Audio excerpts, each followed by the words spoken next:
She heard them laughing before she reached the door. 30 years old and still chasing a man who owns half the county. Clara Whitmore's voice cut clean through the wall. Honey, that's not hope. That's embarrassing. Margaret's hand froze on the doorknob. Then a second voice, younger, crueler. Someone should tell her. A woman that age with nothing to her name, she's not a candidate for a wife. She's a warning. Margaret opened the door anyway. She walked straight in, and she looked Clara Whitmore directly in the eye. Subscribe now and tell me what city you're watching from. I want to see exactly how far this story travels. If this story already speaks to your heart, please subscribe to our channel. Hit the notification bell and follow Margaret's journey all the way to the end. And leave a comment telling us what city you're watching from. I want to see how far this story travels, and cruel. The wheat fields had burned yellow by the middle of June. The creek that ran behind the Methodist church had shrunk to a trickle. And the women of the town, as they always did in hard times, found something easier to talk about than the drought. They talked about Margaret Hale. She was 30 years old that summer, unmarried, living alone in the small farmhouse her parents had left behind. And as far as Clover Creek was concerned, those three facts were the whole of her story. Margaret was setting the last of her fabric bolts onto the work table when she heard the voices from the other side of the general store's thin wooden wall. She recognized them immediately. Clara Whitmore's sharp carrying tone, and beside it, the breathless agreement of young Susanna Peters, who had been married exactly 4 months and already acted like a woman who had mastered the great secret of life. She was at the social last Saturday, Clara said, smiling like she expected someone to ask her to dance. At 30, Susanna's voice dropped the way a person's voice drops when they are pretending to be sad, but are not. My mother always said there's something a little desperate about a woman who keeps trying past a certain age. 30 is generous, Clara replied.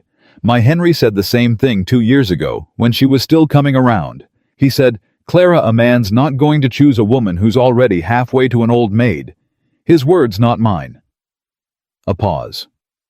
Then softer, with a kind of satisfied pity. I just hope she finds something useful to do with herself. It's not her fault, really. She wasted her best years raising those sisters. That's a tragedy. But it doesn't change what she is now. Margaret stood completely still. Her scissors were in her right hand. She did not remember picking them up. She set them down carefully on the table blade against wood and breathed. She had heard versions of this conversation before. She had heard it at the church supper in April, when old Reverend Mills made his well-meaning terrible joke about her being a confirmed spinster. She had heard it at the Hartley wedding in May, when someone's aunt had patted her on the hand and said, Don't you worry, dear, God has a plan for even the most unlikely women. She had heard it so many times that some mornings she woke up and couldn't remember who she had been before other people's words had become the voice in her own head. She folded her fabric. She gathered her things. She walked out of the general store without looking at Clara Whitmore or Susanna Peters, and she walked the half-mile home in the full heat of the afternoon sun, with her back straight and her eyes dry. She would not cry in Clover Creek. She had made that decision a long time ago. But so. The farmhouse was quiet when she got home. It was always quiet now. For 12 years, from the time Margaret was 18 and her parents died of the fever. Within 3 weeks of each other, this house had been full of her sisters. Ruth, the eldest of the 3 younger girls who used to burn the cornbread every single time and cry about it like it was a personal failing. Ellen, the middle one, who sang too loudly and too often and could never find her left shoe. And little Dora, who used to crawl into Margaret's bed during thunderstorms until she was almost 14 and would have died before admitting it. Margaret had raised all 3 of them. She had taken in sewing work when she was barely 19, sitting up by candlelight, long after the girls had gone to sleep, stitching hems and replacing buttons and mending tears that other women's husbands had put into other women's dresses. She had kept them fed. She had kept them in school. She had kept the farmhouse from being sold out from under them, one lean winter at a time, and she had done it willingly. She had not resented it, not Ruth, not Ellen, not Dora, not even the years she could feel slipping past her like water through her hands while she worked. What she had not done in all that time was live. Now, Ruth was married to a farmer in Abilene. Ellen was in St. Louis with a man who sold railroad bonds and wore a fancy hat. Dora had married the blacksmith's son last autumn and moved 30 miles north. They wrote letters. They came at Christmas. They were happy, all three of them, and Margaret was glad for it. Genuinely, completely glad. She just hadn't expected it to feel so much like standing in a room alone after a party has ended. The music still hanging in the air, the chairs all pushed back, and her standing there holding someone else's coat. She sat down at the kitchen table that evening and opened the letter from the Clover Creek Savings Bank. She had been putting it off for 2 days. It said exactly what she had expected it to say. The farmhouse, the one her father had built with his own hands, the one where her mother had hung dried lavender from the ceiling beams, the one where 3 little girls had grown up into women, was $38 behind on the property tax. $38. To some families in Clover Creek, that was nothing. To Clara Whitmore's family, it was a dinner out. To Margaret, sitting alone with her sewing income and a pantry that was getting lighter every week, it was a wall she could not see past. If she did not pay within 60 days, the county would move to auction. She read the letter twice. Then she folded it very precisely along its original crease lines and set it on the corner of the table where she would see it every morning when she made her coffee. She had learned long ago not to look away from the hard thing. 3 nights later, she made her decision. She would go west. Not far, there were towns an easy day's ride west of Clover Creek, where work was steadier, where a woman with a strong back and a reliable skill might earn enough in a season to come home with money in her pocket. Ranch towns mostly, places where there were more families than there were women willing to do the work that families needed. She did not think of it as running. She thought of it as moving towards something which was different. She packed 1 bag. She told no one except old Mrs. Garrett next door, who was 81 and had seen enough of life to understand that a woman making a practical decision didn't need advice. She needed someone to keep an eye on the chickens. "You be careful," Mrs. Garrett said at the door in the early morning. "I am always careful," Margaret said. "I know. That's what worries me about you." She took the stagecoach west on a Tuesday morning early enough that Clover Creek was still asleep, and there was nobody to watch her go. There were 4 other passengers, a young mother with a baby on her lap and a toddler at her feet, a drummer with sample cases stacked around him like a fort, an old man who slept from the moment the coach moved, and across from Margaret, taking up more space than he needed with his long legs, a man who had not introduced himself and gave no indication he planned to. He was not what you'd call handsome exactly. He was what you'd call used, not in a bad way, but in the way of a tool that fits perfectly in the hand, because it has been worked with honestly for a long time. He wore his age in the lines at the corners of his eyes and the roughness of his hands, which were folded on his knee, as he looked out the window at nothing in particular. Margaret noticed none of this because she was not thinking about him. She was thinking about the letter in her bag and the 60-day clock already ticking. The baby started to cry about an hour into the journey. The young mother, she couldn't have been more than 22, with dark circles under her eyes, and the look of a woman who had not slept more than 4 hours at a stretch in months, began bouncing the child on her knee with the mechanical desperation of someone who had already tried everything else.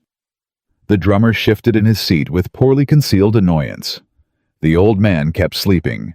The man across from Margaret did not react at all. Margaret reached into her bag, took out a small square of soft cloth she kept for wiping her spectacles, and leaned across the aisle.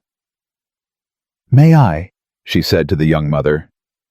The woman looked startled, then grateful in the way that exhausted people are, the way that means, please yes, anything. Margaret took the baby, a little boy, maybe 8 months, with a furious red face and damp cheeks, and held him upright against her shoulder, one hand firm and steady at his back, and began to hum.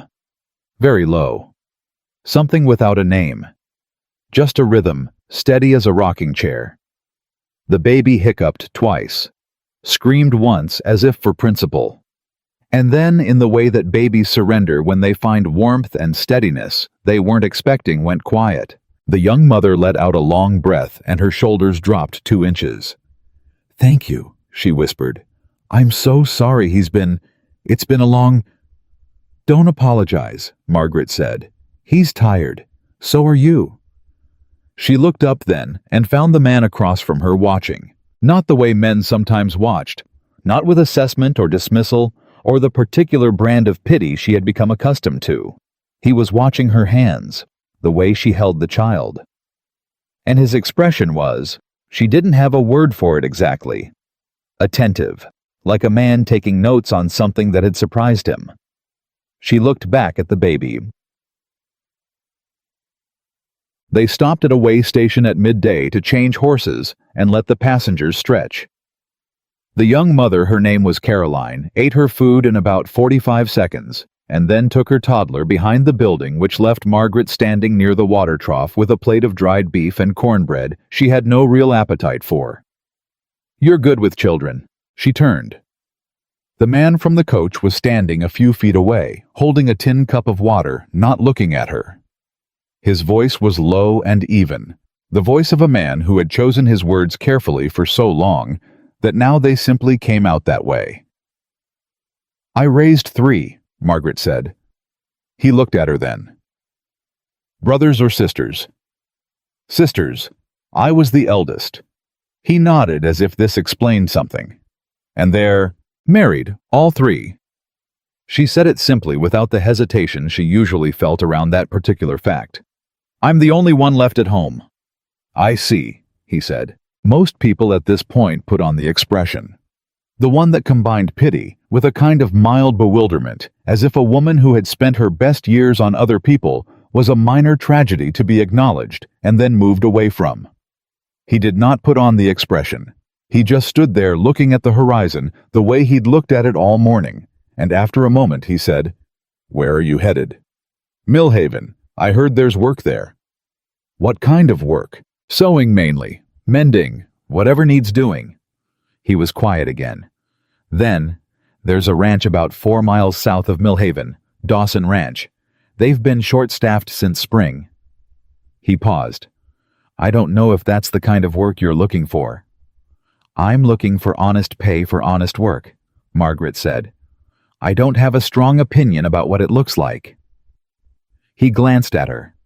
Something shifted in his face, not a smile exactly, but the territory just before one. "That's a practical way to see it," he said. "I'm a practical woman," she said. He reached out and shook her hand, a real handshake, firm and direct, not the limp-fingered gesture some men used on women when they couldn't decide whether to treat them as a person or an inconvenience. "Luke Dawson," he said. Margaret blinked, just once. "Margaret Hale," she said. He did not make a production of it. He did not say what a coincidence or give her the wide-eyed look she might have expected from a man who had just realized he'd been casually offering her a job at his own ranch. He just nodded, as if the introduction confirmed what the conversation had already told him, and went to check on the horses. Margaret watched him go and thought, "Well then, Mark." By the time they reached Millhaven, the sun was low and the town was settling into its evening rhythms. The stagecoach depot was busy ranch hands picking up supplies, a family unloading a wagon, 2 boys chasing a dog that had apparently stolen something worth chasing for. Luke Dawson lifted his bag from the rack on top of the coach with one arm and set it on the ground, and then, without being asked, lifted Caroline's heavy trunk and set it on the depot steps while she struggled with her toddler and her bags. Caroline said, "Oh, you didn't have to." "It's no trouble," Luke said, and clearly meant it. Then he looked at Margaret, who was standing to one side holding her own bag, which was not heavy, and had not asked for help. "Dawson Ranch is 4 miles south," he said. "I'll be going out tomorrow morning to speak with my foreman. If you decide you want to see it first, the Millhaven boarding house is run by a woman named Mrs. Holt. She's fair." "Thank you," Margaret said. He picked up his own bag, tipped his hat, no more than that, just the single honest gesture, and walked. She watched him go. She had met smooth men. Charming men, men who offered help like a transaction and expected something back. She had known what those men were before they opened their mouths. She did not know yet what to make of Luke Dawson. Dead. Mrs. Holt's boarding house was clean and the supper was simple, and nobody asked Margaret anything except whether she took coffee. She said yes.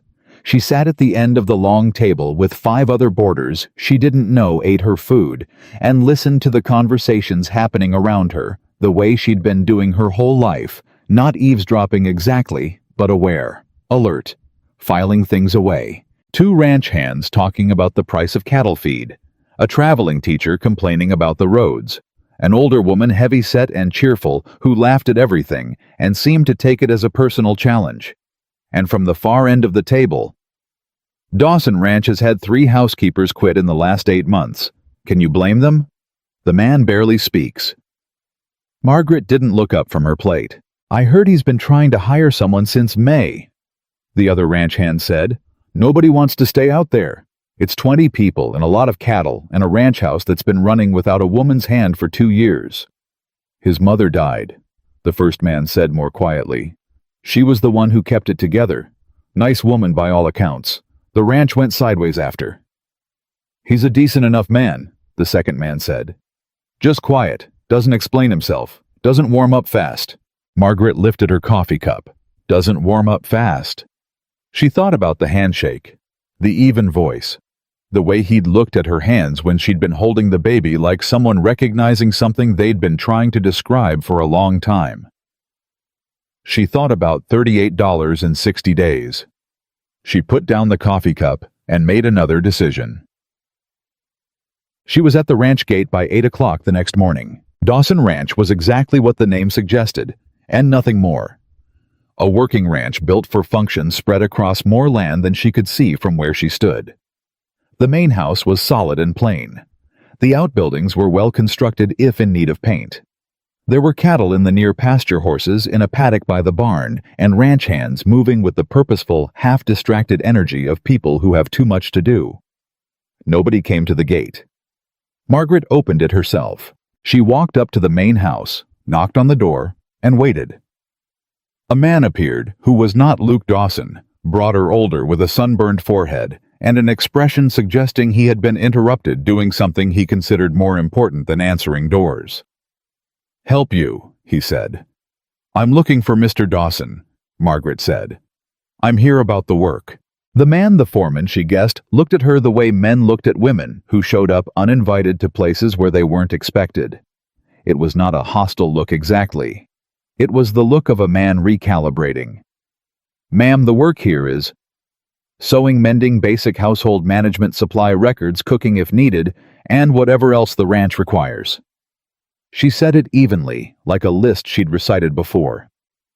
"I'm told the position's been open since spring." He opened his mouth, closed it.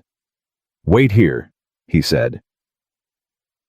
Luke Dawson came to the door without his hat, which meant he'd been inside, and there was a ledger book under his arm, which meant she'd interrupted something with numbers in it. He looked at her for a moment. "Miss Hale," he said. "Mr. Dawson," she said. "I've come to ask about the work." He leaned against the doorframe, not dismissively, but in the way of a man who thinks better on his feet when he's slightly off balance. He studied her for a long moment, and she let him, because she understood that a man who didn't explain himself probably also didn't decide fast. "What do you know about running a ranch household?" he said. "More than you might expect," she said. "I ran a home for 12 years with limited resources and 3 people who needed different things at the same time.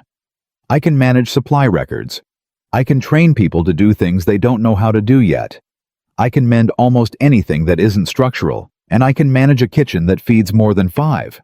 I'm not afraid of hard work, and I don't require conversation to do it." A very long silence. Then, "The pay is fair, but it's not generous. Room and board plus $12 a month." Margaret did the math in her head in about 2 seconds. 3 months. $36. $2 short of what she needed, but she would make up $2. She always had. "That's acceptable," she said. He looked at her again. That same look, not pity, not dismissal. Just attention. "You can start Monday," he said. She went back to Mrs. Holt's and allowed herself exactly 1 minute of sitting on the edge of the bed, with her hands in her lap, breathing slowly, feeling the strange floating relief of a decision made and a direction set. Then she stood up, unpacked her bag so she could repack it correctly, and began making the list of what she would need to do before Monday. She did not write "be grateful." She did not write "don't get too comfortable." She did not write any of the things that the voice in her head had started to say. The voice that sounded remarkably like Clara Whitmore, like the church ladies, like every person who had ever looked at her and seen an expiration date. She wrote mending supplies, check inventory, ask foreman his name. She was Margaret Hale. She was 30 years old. She had kept 3 children fed and clothed and educated on nothing but sheer will and the work of her own hands. She was not nobody's first choice.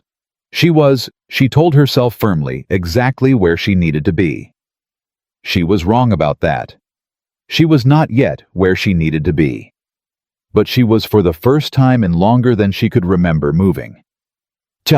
Monday arrived with the same dry heat as every day that summer, and Margaret arrived with it at the gate of Dawson Ranch at 7 in the morning, her bag over one shoulder and her sleeves already rolled to the elbow. The foreman was named Thomas Greer. He told her this with the air of a man extending a courtesy he wasn't sure was necessary, and she wrote it in the small notebook she kept because she wrote down names. It was something she had always done. It made people feel that they existed, and people who felt they existed generally worked better. "I'll show you the house," he said, already walking. She followed. The inside of the Dawson Ranch house was, and she chose the word carefully in her own mind, waiting. That was the only way to describe it. It wasn't dirty exactly, but it had the particular quality of a place that was being maintained without being tended. The difference between a house that was cleaned and a house that was cared for. Meals were made, surfaces were wiped, wood was stacked, but the small things, the hundreds of small things that turned a structure into a home, were absent. There were no curtains on the windows in the main room. There was a stack of supply ledgers on the table in the kitchen, 3 of which she could see from the doorway had clearly not been updated in months. There were saddle blankets in a pile by the back door that needed mending so badly she could identify the tiers from 6 feet away. There were 7 tin mugs on the shelf above the stove, and 5 of them had handles that were only half attached. She said none of this. She set her bag in the room Thomas showed her, small, clean, a window that faced the east pasture, and she put her notebook in her pocket and started work.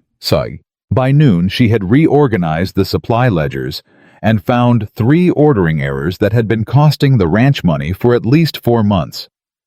She did not announce this.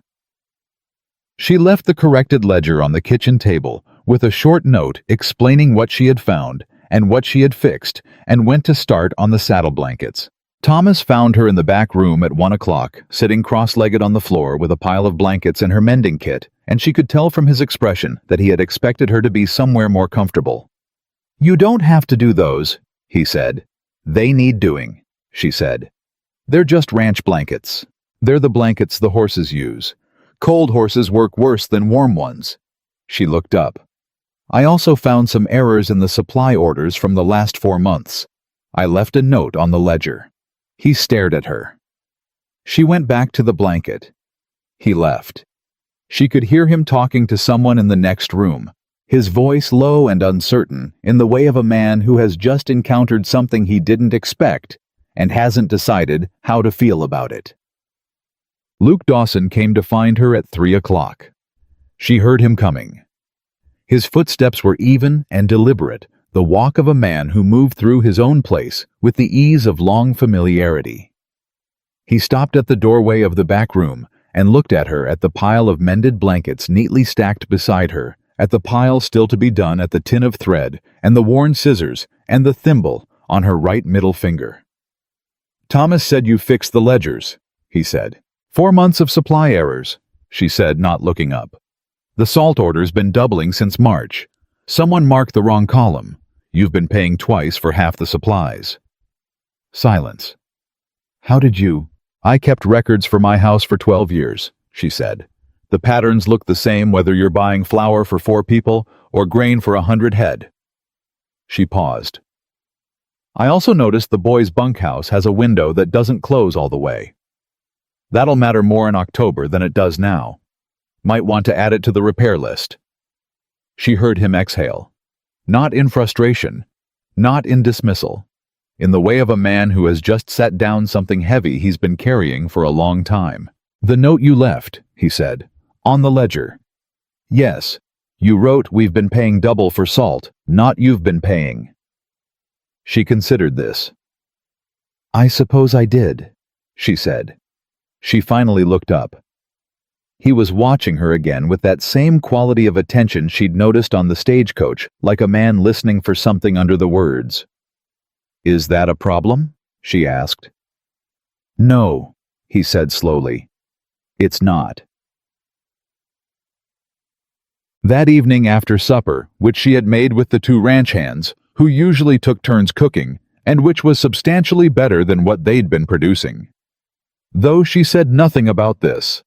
She sat on the porch step with a cup of coffee and listened to the sounds of the ranch settling for the night.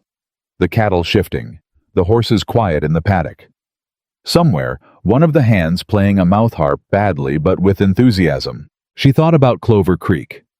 About the letter from the bank folded in her bag. About Clara Whitmore's voice through a thin wall.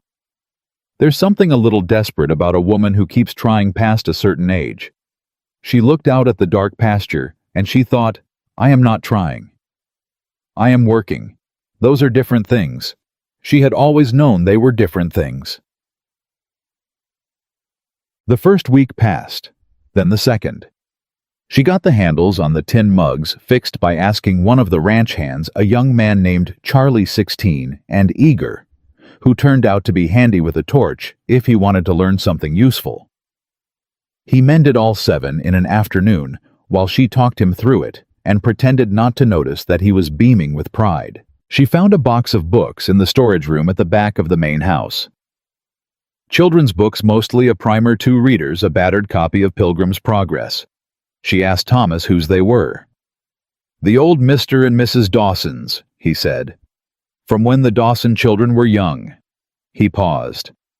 There are 3 ranch hand kids who live out here now with their folks. Mrs. Dawson used to teach them. Nobody's taken it up since. That evening, she found the 3 children, 2 boys and a girl, ages 5, 7, and 9, and asked if they wanted to learn their letters. They looked at her with the particular intensity of children who want something very much but have been disappointed before. Yes, ma'am, said the eldest. She taught them every evening after supper. First the letters, then the sounds, then the first stumbling miraculous sentences. She taught them the way she'd taught her sisters, not as a duty, but as a gift she knew the value of because she'd once received it herself. Luke watched all of it. She knew he watched because she was observant. She had learned to read a room at 18 when she needed to know which bill collector was coming to the door before she opened it, and she could feel the quality of his attention from across a yard. The same way you can feel the direction of a wind before it touches you. He did not comment on the children's lessons. He did not comment on the supply records which she now kept current every Monday and Thursday. He did not comment on the fact that 3 neighboring families, all of them widows with small children, all of them struggling, had started coming to the ranch on Saturday afternoons to learn the mending and food preservation techniques she'd been teaching the women here. He paid attention. He kept his observations to himself. But she caught him once, standing in the doorway of the main room, while she was teaching the 9-year-old girl to read, and on his face was an expression she'd never seen there before. Not the reserved, careful look he usually wore. Something older and quieter, and somehow unguarded. She looked away quickly. She told herself it was none of her business. 23 days after her arrival, she overheard the conversation that changed everything. She had not meant to hear it. She had come around the side of the barn to return a bridle Thomas had asked her to hang, and she'd stopped when she heard her own name, not because she was listening, but because the body stops when it hears its own name spoken in a certain tone. 3 ranch hands from one of the neighboring spreads. She didn't know their names. Telling you he's lost his mind. Dawson. He hasn't lost his mind. He's just practical. Practical. A short, ugly laugh. She's 30, Hank. A man with a ranch like that could have any woman in the county. Young, pretty, Actually worth the trouble. And he's got her in there keeping records and mending saddle blankets, like she's what an old nursemaid. She fixed his supply orders, the second man said, sounding uncertain. I don't care about supply orders. I'm talking about what people are saying. You think the ranchers in this county don't notice you think people aren't talking? Another laugh lower. A man of Luke Dawson's position shacking up with some dried-up spinster from Clover Creek who couldn't get a husband when she was young enough that any man would have had her. Margaret walked away. She walked steadily and quietly, and she went back to the main house, and she sat down at the kitchen table, and she put both hands flat on the wood. $38, 60 days. Now, 23 days spent. She was not a woman who quit. She had never been a woman who quit. But she was also not a woman who was blind to the cost of staying somewhere that would become a burden on the person who had, in his quiet and direct way, tried to offer her something decent. If she stayed, if the talk kept spreading, Luke Dawson's reputation would suffer. His position among the ranchers who were already looking for reasons to doubt him. The social order of this place was stitched together with exactly these kinds of judgments, and she had always known how little it cost a community to cut a thread when it decided the thread was wrong. She would not be the reason he lost something he'd worked his whole life to build. She sat there for a long time. Then she took out her notebook and wrote 2 words. Decide wisely. Sao. But wisdom, she had always found, had a way of looking different at 3 in the morning than it did in the afternoon light. And that night, lying in the small room, with the window facing the east pasture, she heard the children she'd been teaching recite their letters in her memory, and she thought of the widows who'd come on Saturday, and the mended blankets and the supply ledger with her neat handwriting in the columns. And she thought, we've been paying double for salt. Not you, not I. We. She had used that word without thinking. She had used it because it was true. And the truth was, for 23 days, she had not felt like someone's last option. She had felt for the first time in years, maybe for the first time since before her parents died, and she'd had to become the woman who held everything together, like someone who belonged somewhere. That she thought pressing her hands against the blanket in the dark was the most dangerous thing. Not the rancher's talk, not the cruel observations about her age, not even the $38 and the farmhouse and the clock ticking. The dangerous thing was that she had started to forget the rule she'd made herself live by. The rule that said, don't want what you haven't been offered. Don't reach for what isn't yours. Don't mistake kindness for something more than kindness. She lay there in the dark of Dawson Ranch, listening to the sound of the cattle and the distant horses, and she told herself the rule again firmly, the way you repeat something when you're worried you might forget it. She told herself. She didn't quite believe it. She told herself the rule. She didn't quite believe it, and that was the crack in the wall she had spent 12 years building around herself, the first crack small enough to ignore, but wide enough that the light was already getting through. She got up before sunrise the next morning anyway, because that was what Margaret Hale did.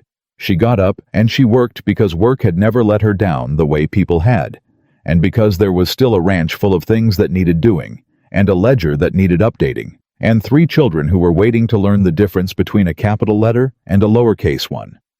She put the rule back in her chest where it lived, and she went to make the coffee. Thomas was already in the kitchen when she got there, which meant something had happened before she woke up. Calf got loose in the night, he said without her having to ask.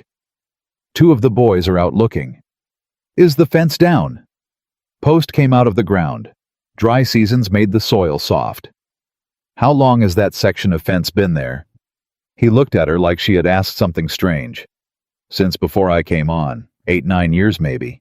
So it needs replacing, not just repairing. She poured the coffee. I'll put it in the maintenance record. He was quiet for a moment. Then, you keep a maintenance record. I started one last week. It's in the ledger second section. I flagged 6 things that are going to become problems before winter.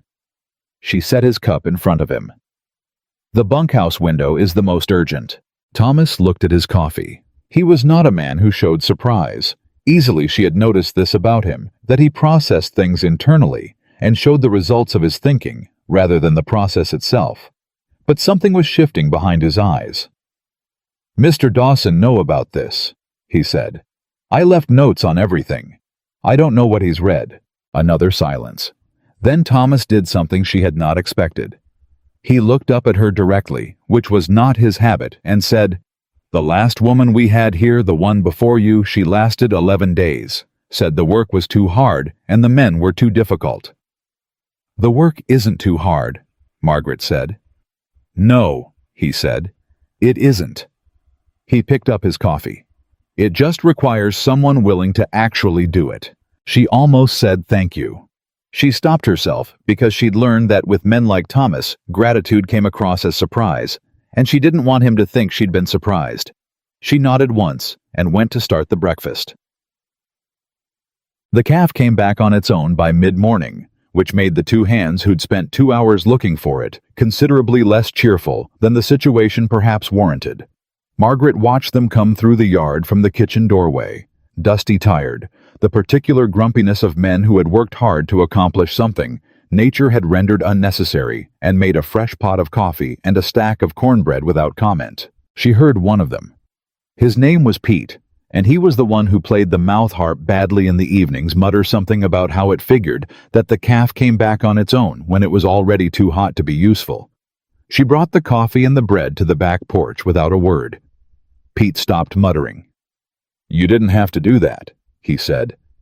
"You've been up since 4 looking for a calf," she said. "Coffee is the least civilized thing I can offer you." He stared at her for a moment. Then he laughed, a real one, surprised out of him, the kind that comes when something is funnier than it has any right to be. "Yes, ma'am," he said. The other hand, young Charlie, the one who'd fixed the tin mugs, took his cup with both hands and said very quietly, like he wasn't sure he was supposed to, "This is better coffee than what Thomas makes." "I know," Margaret said. Charlie grinned so wide it looked like it might hurt. She walked back inside, and she caught herself smiling at the window over the sink, which she hadn't planned and which she told herself meant nothing. Sure, it was on the 4th week that the first neighbor came. Her name was Abigail Crane, and she was a widow of 3 years, with 2 children under 8, and a homestead 4 miles east that was barely holding together. She came on a Saturday morning, hat in hand, not literally, but in that particular posture of someone who has spent so long needing help that they've forgotten how to ask for it without apology in every line of their body. Margaret recognized that posture. She had worn it herself more times than she could count. "I heard you've been showing some of the women here how to mend," Abigail said at the gate. "I heard it from Mrs. Greer Thomas's wife. She said you taught her to redo a seam properly." "I did," Margaret said. "Come in."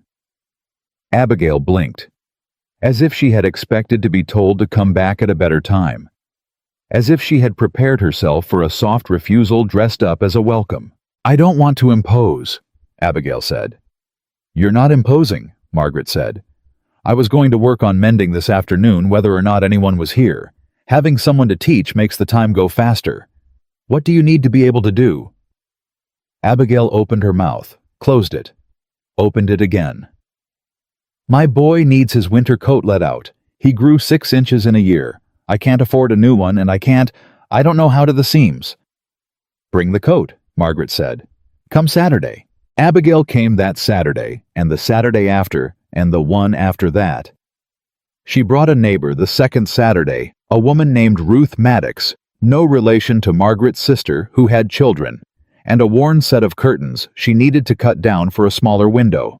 And the week after that, Ruth brought someone else. By the 6th week, there were 7 women on Saturday afternoons spread around the main room of the ranch house with fabric and thread and needles, and the particular low, comfortable sound of women working together, talking about their children, about the cost of flour, about the fence that needed fixing, about the husband who'd been gone 2 years, and whether or not it was too soon to stop hoping he was coming back. And Margaret moved among them and showed them what she knew, answered what she could, and listened to the rest. She did not try to fix the unfixable.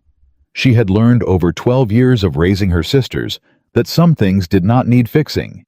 They needed witnessing. She bore witness, and then she showed them how to reinforce a collar, and the 2 things together were sometimes enough.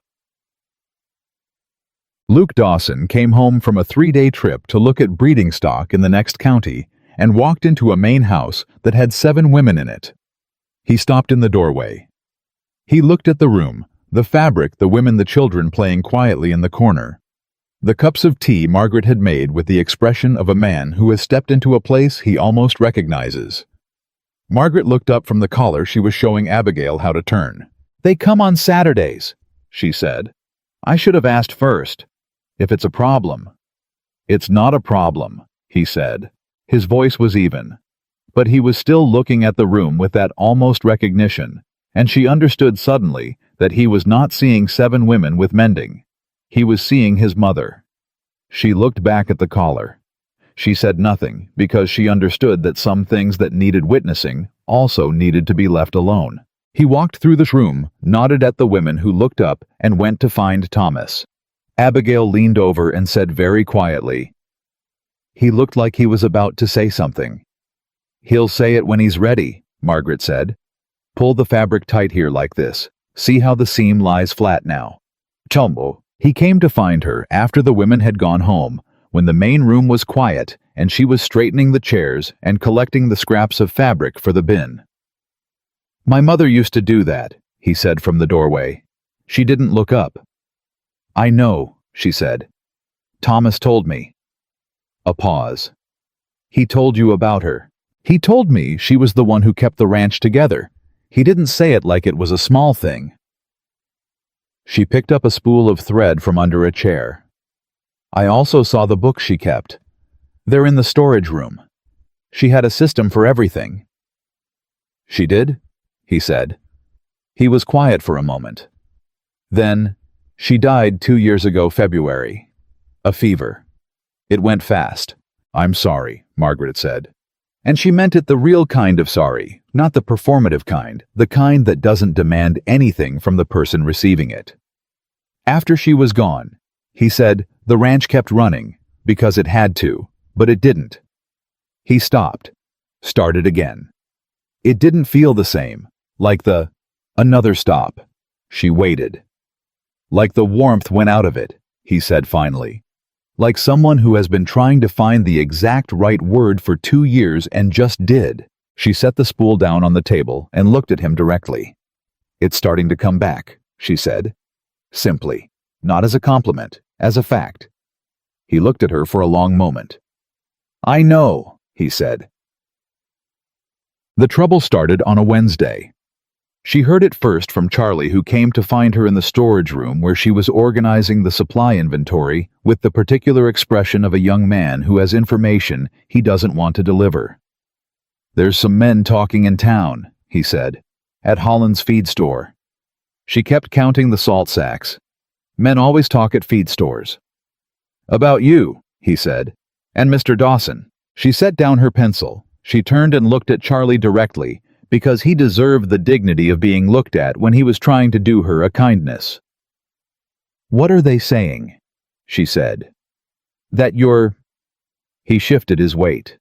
His face was red. "That you're only here because you need money. That you've made yourself useful to Mr. Dawson in ways that aren't—" He stopped. Couldn't finish it. She understood what he couldn't say. "Who's doing the talking?" she asked. "A man named Pierce, Nathan Pierce. He's been wanting to buy the ranch for 2 years. Mr. Dawson won't sell." Charlie paused. "He's been talking to the Ranchers Association, saying that Mr. Dawson's judgment can't be trusted if he's—" Another stop. "I'm sorry, Miss Hale. I thought you should know." "You were right to tell me," she said. "Thank you, Charlie." He left. She stood in the storage room for 30 seconds. Just 30. She counted them and felt the particular coldness of knowing that something you feared would happen has happened, and the fear has become real, and the real is now yours to decide what to do with. Then she picked up her pencil and finished counting the salt sacks. Because the salt sacks still needed counting. Because the work was still there. Because she was Margaret Hale, and she had survived worse than Nathan Pierce, with less to stand on than she had right now, and she was not going to fall apart in a storage room over a rich man's gossip. But she was going to have to make a decision. Soon. And she knew, had known in some part of herself, since the night she heard the ranch hands talking, that the decision was coming and that it was going to cost her something. The question was, what she was willing to pay. Nathan Pierce arrived at the ranch on Friday. She knew who he was before he introduced himself. There was a type of man who arrived at a working ranch in clothes that had never worked, and he was that type. He was perhaps 50, well-fed, with the easy assurance of someone who had gotten what he wanted often enough to expect it. He asked for Luke. Thomas brought him to the main house. Margaret was in the kitchen. She could hear the conversation through the window, which was open because the morning was hot. "I'll be direct, Dawson," Pierce said, and his voice had the smooth, rehearsed quality of a man who had been direct many times in exactly this way. "The association has concerns about the management of your ranch."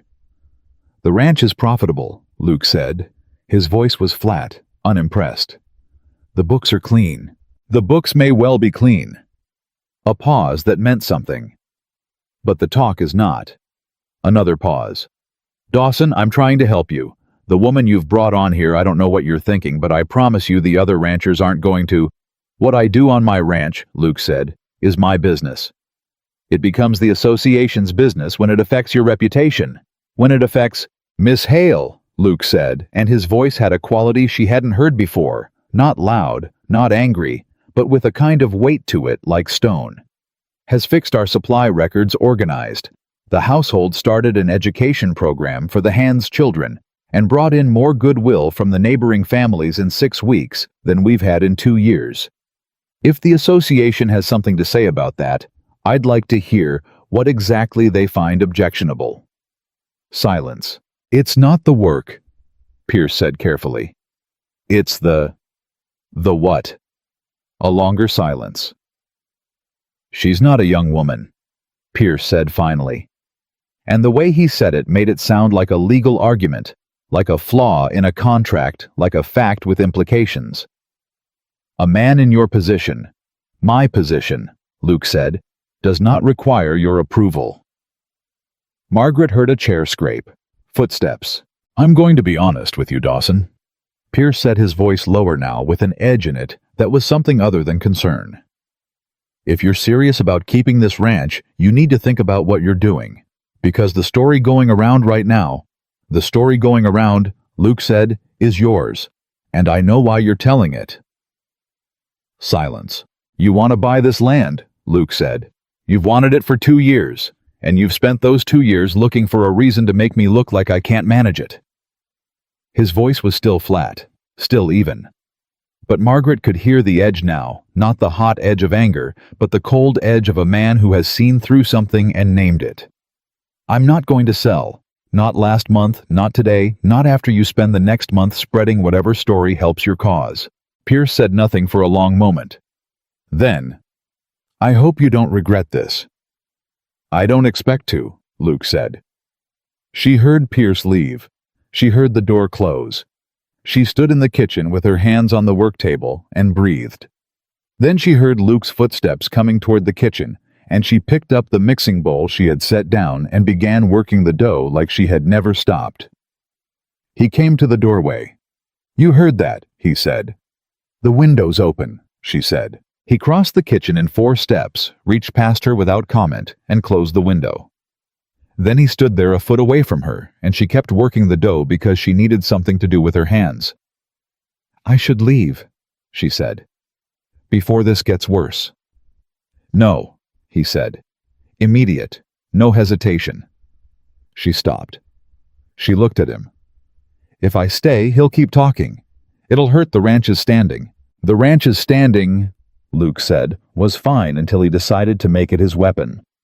That doesn't matter. The talk is already out there. The other ranchers—" Margaret, her name in his mouth. Just like that. Not Miss Hale, not the careful distance. Just her name, the way someone says a name when they mean the person behind it, not the title. She stopped. "If you leave because of Pierce," he said, "then Pierce wins. And I'm not willing to let that happen." She looked at him for a long time. "It's not your decision," she said finally. Not unkindly, but honestly. What I do is my choice. You're right, he said. It is. He looked at her steadily. I'm asking you not to make it for the wrong reasons. That's all. She turned back to the dough. She did not say yes. She did not say no.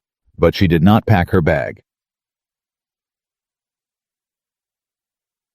That night, she sat with the 3 children for their lesson, and the 9-year-old, her name was Lily, and she had taken to reading the way some children take to water, like she'd been waiting for it read aloud from the primer without stopping all the way through the first story.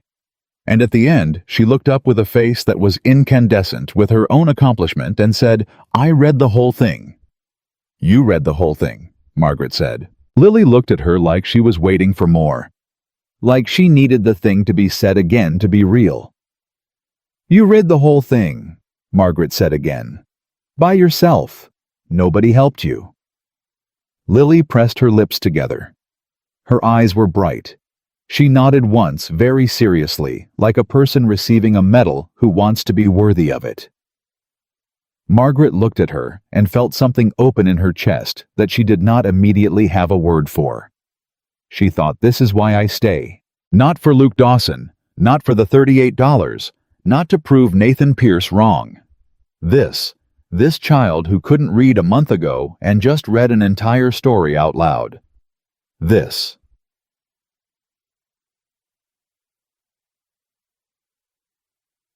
The twist came on a Sunday afternoon, and it came from the last direction she expected.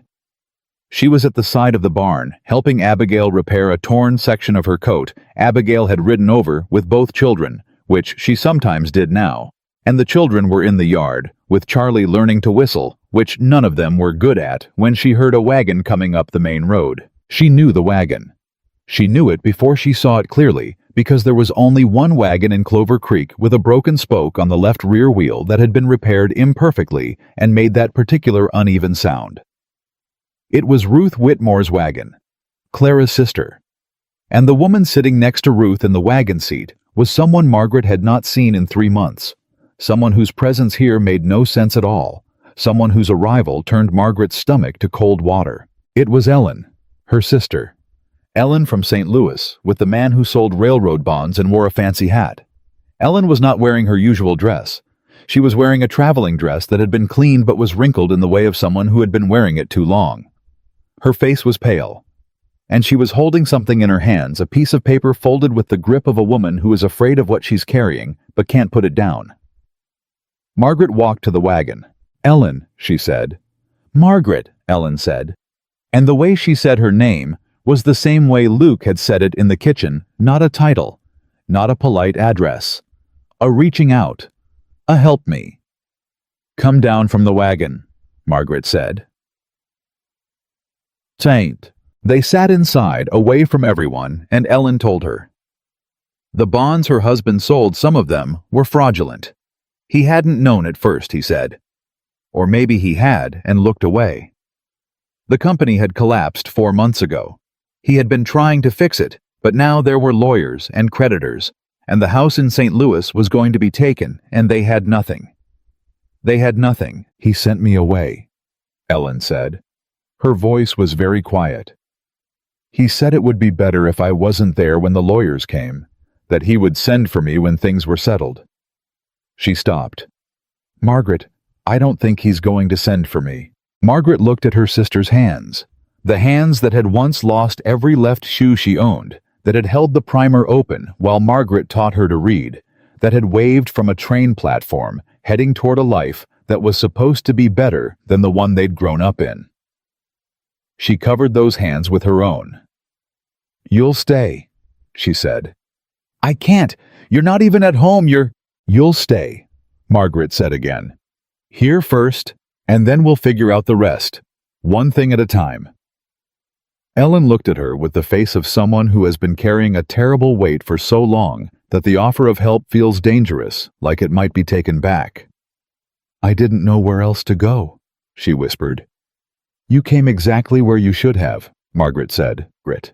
And she held her sister's hands, and she did not say I told you, and she did not say I knew, and she did not say anything except what was needed, which was nothing at all, because some things don't need words.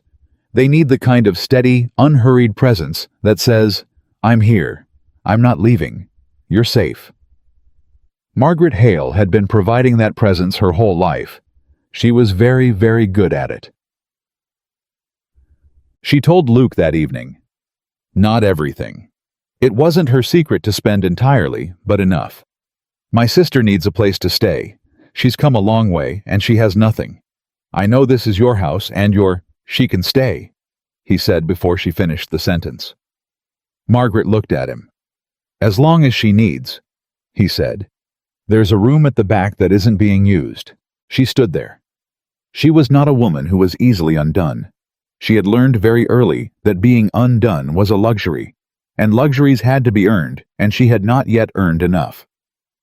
But something about the way he said it, not "she can stay if it's not too much trouble, or we'll see how it works out," but just "she can stay" flat and simple and non-negotiable, like the most natural thing in the world, did something to the inside of her chest that she didn't know how to account for. Why, she said? Because she needed to know. Because the rule in her chest was cracking again, and she needed to understand if she was making a mistake. He looked at her with that steady, careful attention. "Because she's yours," he said. "And because it's the right thing." He paused. "Is there another reason you need—" She opened her mouth, closed it. "No," she said. She turned and went to get Ellen settled. She pressed her hand against her ribs as she walked against the cracking place, against the light coming through. She told herself don't.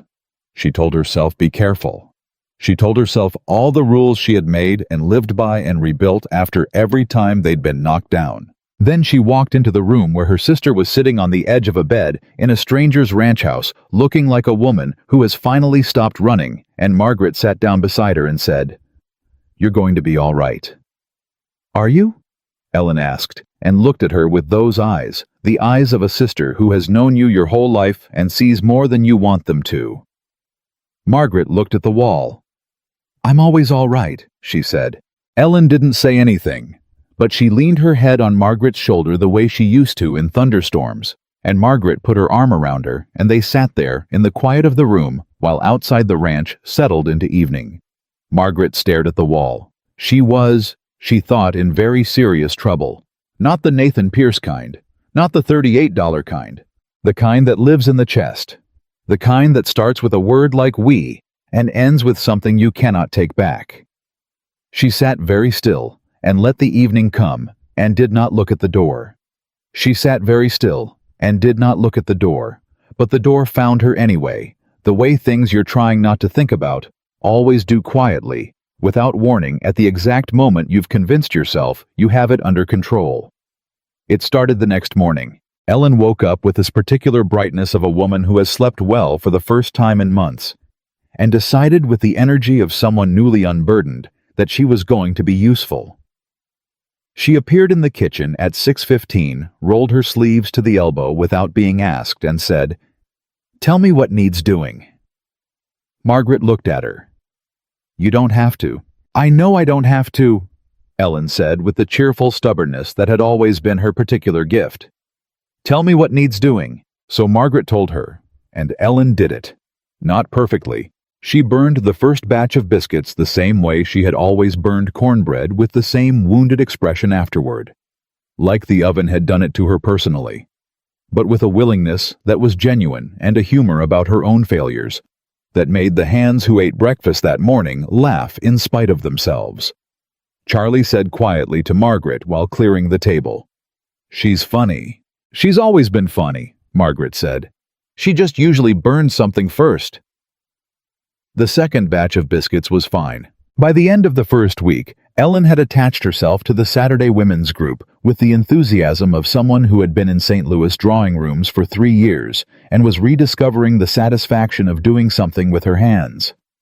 She learned to do a flat-felled seam faster than anyone Margaret had taught, and she had a way of making the other women laugh, while they worked, that Margaret herself had never quite managed. Margaret was good at presence, at witnessing, at the quiet, steadying kind of help. Ellen was good at warmth that you could feel from across the room. They were different. They had always been different. And watching her sister laugh with Abigail Crane over a crooked hem, Margaret felt something ease in her chest that she hadn't known was tight. She also felt Nathan Pierce's shadow growing closer. Duh. Charlie brought her the second piece of news on a Thursday morning, and his face this time was not just uncomfortable, it was afraid. "He's called a meeting," Charlie said. "Pierce, with the Ranchers Association, next Tuesday." "What kind of meeting?" "The kind where they vote." He looked at his boots. "On whether a member's ranch is being managed responsibly." That's the word he used. Responsibly. The word came out of his mouth like something he was being forced to hold that he didn't want to touch. Margaret stood very still. "Who told you?" "Tom Holland, at the feed store. He didn't want to say, but I pushed him." Charlie looked up. "Miss Hale, Tom said Pierce has been talking to 5 of the 7 association members. He's been talking to them for weeks, before he came here that Friday. Before he came to the ranch with his smooth voice and his well-rehearsed concern about the talk. He hadn't come to warn Luke. He had come to measure Luke's reaction to see if a direct approach would work, and when it hadn't, he had gone back to the plan he'd already set in motion. "Does Mr. Dawson know?" she asked. "I don't know," Charlie said. "I came to you first." She understood why. She was not sure if she was glad about it. "Tell Thomas," she said. "Thomas will tell Mr. Dawson." "And you?" She looked at him steadily. "I'm going to finish updating the supply records," she said, "because they still need doing." Charlie stared at her for a moment with the expression of a young man who has encountered something he doesn't have words for, yet some quality in a person that is beyond what he expected, beyond what his age has taught him to recognize, and then he nodded and went to find Thomas. Luke came to find her before noon. She was at the kitchen table with the ledger open, which she had been staring at for 20 minutes without actually seeing, and she heard his boots on the floor and did not look up. "Thomas told me," he said. "I thought he would." He sat down across from her. She had not seen him sit at this table before he stood mostly, or moved the way of a man whose body had been trained for work and didn't always trust stillness. But he sat down now across from her and put both hands on the table, and she looked at them for a moment, before she looked at his face. 5 members, he said. That's what Charlie heard. That's enough for a majority vote. He paused. If they vote that the ranch is being managed irresponsibly, they can move to have the land bank reconsider the loan I took out last spring. It's a technicality, but Pierce knows the loan officer. Another pause shorter. He's been planning this for longer than either of us knew. She closed the ledger. She put her hands flat on the cover the way she'd put her hands flat on the kitchen table in Clover Creek the night she'd read the bank's letter, steadying herself on the surface of things. I'll leave, she said.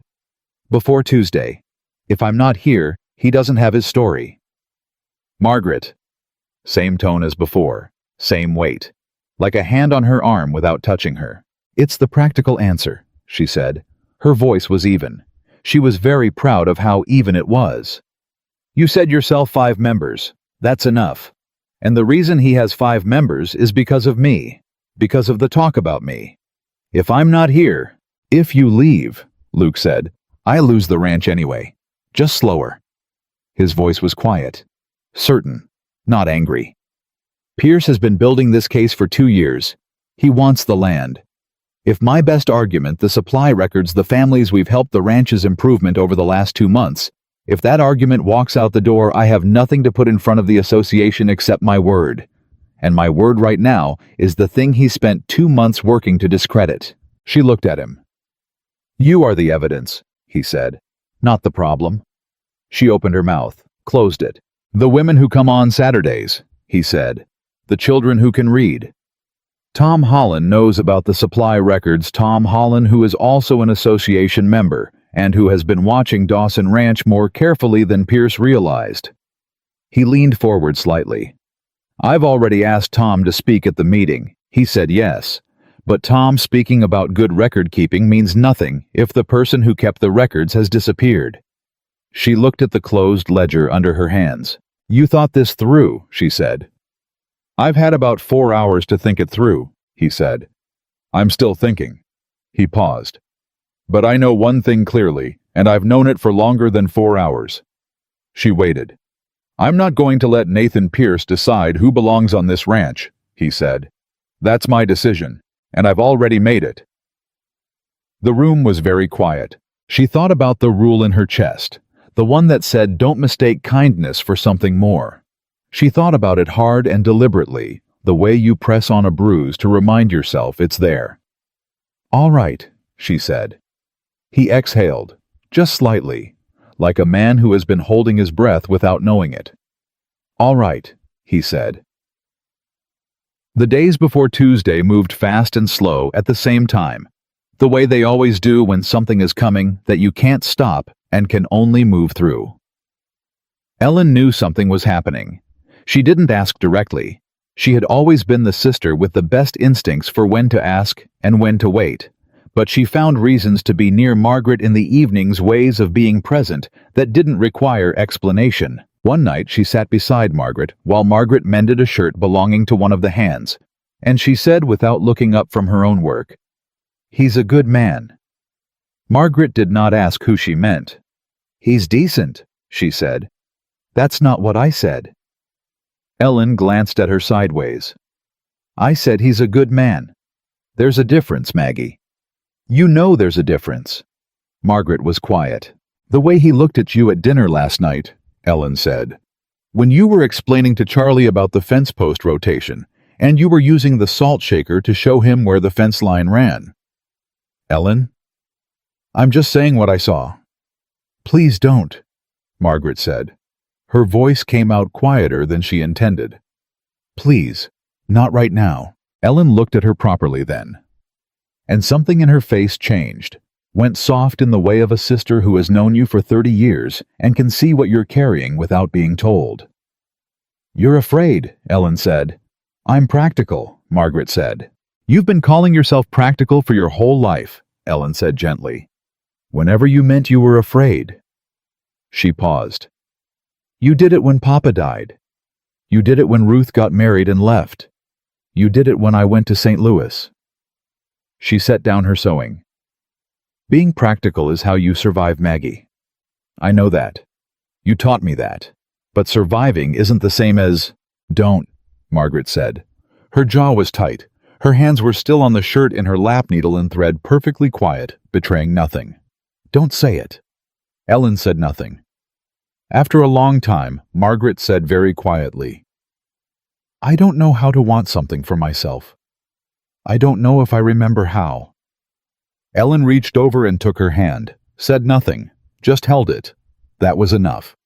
Monday came, the day before the meeting. Margaret had not slept well, which she would not admit to anyone. She had lain awake in the dark, running through the supply records in her head, like a prayer, every number, every corrected entry, every Saturday afternoon, and children's lesson, and mended blanket, as if organizing the evidence in her mind could somehow make it stronger. She was at the supply shed at 6 in the morning when she heard the wagon. Not Ruth Whitmore's wagon this time, a fancier rig, the kind of wagon that said money in the way it moved, well-oiled and smooth. She came around the side of the shed and stopped. Nathan Pierce climbed down from the wagon. He was alone. No driver, no companion. He had come alone, which meant this was not an official visit. He was not here representing the association. He was here as himself, and that was, she understood immediately, considerably more dangerous. He saw her. He did not look surprised. He had known she would be here. Of course he had. He had timed this. "Miss Hale," he said pleasantly, like they were meeting at a church social. "Mr. Pierce," she said. She did not move from where she stood. He crossed the yard toward her at an unhurried pace, the pace of a man who believes the outcome of things is already settled. "I wonder if we might have a conversation," he said, "before tomorrow." "We can have it here," she said. He looked around. There was no one in sight. Not Thomas, not Charlie, not any of the hands. She felt the absence of them like something physical. "I'll be direct," he said. and she noticed he used the same phrase he'd used with Luke. "I'll be direct," which meant it was something he said when he had decided the performance of honesty was more useful than the actual thing. "I'm not a cruel man, Miss Hale. I have no interest in hurting you. You seem like a capable woman, competent, hard-working." A pause that was designed to feel like a compliment, but landed like a hand on a shoulder you hadn't invited. "But you're a practical woman, I think. And practically speaking, she said, you want this ranch." A beat. "I want to protect the valley's resources from mismanagement." "You want this ranch," she said again. Same tone, no room in it. His expression shifted barely, but she was watching. "The land would be put to better use under your management," she said. "Which is what this has been about from the beginning. Not me. Not any concern about how this ranch is run. You've wanted the land, and you couldn't get it from Luke Dawson because he won't sell, so you needed a reason the association would let you take it." She paused. "And I arrived, and you thought I was the reason." Pierce looked at her for a long moment. "You're smarter than I expected," he said. And there was something in his voice now that was not pleasantness, something flatter, like a negotiation shifting from its opening position. "Most people are smarter than you expect," she said. "That's your particular problem." His jaw tightened, just slightly. "I'm going to that meeting tomorrow," he said. "I have 5 votes." "I know you do. I'm offering you the chance to leave tonight," he said. Quietly, no further talk. No damage to your reputation beyond what's already been said. You take your things, you go back to wherever you came from, and I tell the association that the issue has resolved itself naturally. He paused. "If you stay, if you put Dawson in the position of defending you tomorrow, I cannot promise that the things said in that room will stay in that room. Small towns talk, Miss Hale. A woman's reputation is a fragile thing." She looked at him. She looked at him the way she had learned over 30 years to look at people who thought a threat dressed up as concern was the same as concern. "Mr. Pierce," she said, "I want you to listen to me very carefully because I'm going to say this once." He waited. "I was told when I was 19 years old that a woman alone couldn't keep a farm, couldn't raise 3 children, couldn't manage a household on seamstress wages in a bad season. I was told at 25 that no man would want me because I'd spent my best years on other people's children. I was told last month that I was too old to be anyone's first choice." She kept her voice even, steady as the fence posts she'd been calculating rotation schedules for. "Every person who told me those things was wrong. And they were wrong not because things worked out easily, they didn't, but because I decided what I was worth and I didn't let other people's opinions change the accounting." She took one step forward. "My reputation is not fragile. It is the one thing in my life that has never bent to anyone else's convenience, and I am not leaving tonight." Pierce stared at her. For just a moment, just one something moved across his face that was not calculation and was not strategy. It was something older. Something that looked, if she had to name it remarkably, like being seen accurately by someone who was not impressed by what they saw. He said nothing. He walked back to his wagon and left. She stood where she was until the sound of his wheels on the road faded to nothing. Then she sat down on the edge of the supply shed steps and put her hands on her knees and breathed slowly in the particular way she had developed over 30 years of doing hard things and needing to be upright afterward. She was shaking. Just slightly. Just enough. She gave herself 2 minutes. Then she stood up and went back to work. She did not tell Luke about Pierce's visit. Not that evening, not that night. She sat with the children for their lesson, and Lily read 2 pages without stopping, and the younger boy, his name was Sam, and he had finally learned to write his name without the S. Backward wrote it 5 times in a row on his slate, and showed her each time like it was new information, and she told him each time that yes, it was perfect because it was, and because he needed to hear it 5 times to believe it once. After the children went to bed, she sat on the porch with Ellen, and they drank their coffee and didn't talk much, which was its own kind of talking. "You're quieter than usual," Ellen said. I'm thinking. About tomorrow. About many things. Ellen looked at her sideways. He came here today, she said. Pierce. Not a question. Margaret looked at her. How did you? Charlie saw the wagon from the paddock, Ellen said. He came and told me. I told him not to say anything to anyone else. She paused. What did he say? Margaret was quiet for a long moment. He offered me a way out, she said. And I declined. Ellen nodded. She wrapped both hands around her coffee cup. Good, she said with a simple finality that sounded remarkably like their mother at her most certain, and Margaret felt the ghost of something familiar pass through her chest. Then Ellen said, Maggie, does he know? Margaret did not ask who. No, she said. Should he? A very long silence. The order of things matters, Margaret said finally. Tomorrow first. Then whatever comes after tomorrow. Ellen looked at her with those seeing eyes and said nothing, which was its own kind of answer. Tuesday morning arrived. The meeting was in Millhaven at 2 p.m. at the Grange Hall, a large room with wooden chairs and a raised platform at one end that was used for everything from town meetings to barn dances, and which today was being used to decide the future of a man's ranch, and though nobody had said it plainly, the future of the woman who had spent 8 weeks rebuilding it. Margaret dressed carefully. Not to impress, she had no interest in impressing Nathan Pierce or the 5 votes he was counting on. But she had learned long ago that the way you presented yourself when you walked into a room told people something before you opened your mouth, and she wanted what it told them to be the truth. She wore her good dress, dark blue, clean, well-fitted, because she'd made it herself, and she knew what she was doing. She put her hair up simply. She wore no jewelry because she had none worth wearing. She looked in the mirror in the small room with the east-facing window, like exactly what she was, a competent woman who had earned her place and was not apologizing for it. Ellen stood in the doorway and looked at her. You look like Mama, she said, and her voice cracked slightly on the last word. Margaret pressed her lips together, nodded once. They went. The hall was half full when they arrived. Ranchers and their wives, a few business owners from Millhaven, the association members up front, with the serious faces of men performing the theater of official judgment. Tom Holland was in the 3rd row, which meant he had come without being seated with the association. Margaret filed that away. Pierce was already there, standing near the platform, speaking quietly to 2 of the association members. He saw Margaret come in.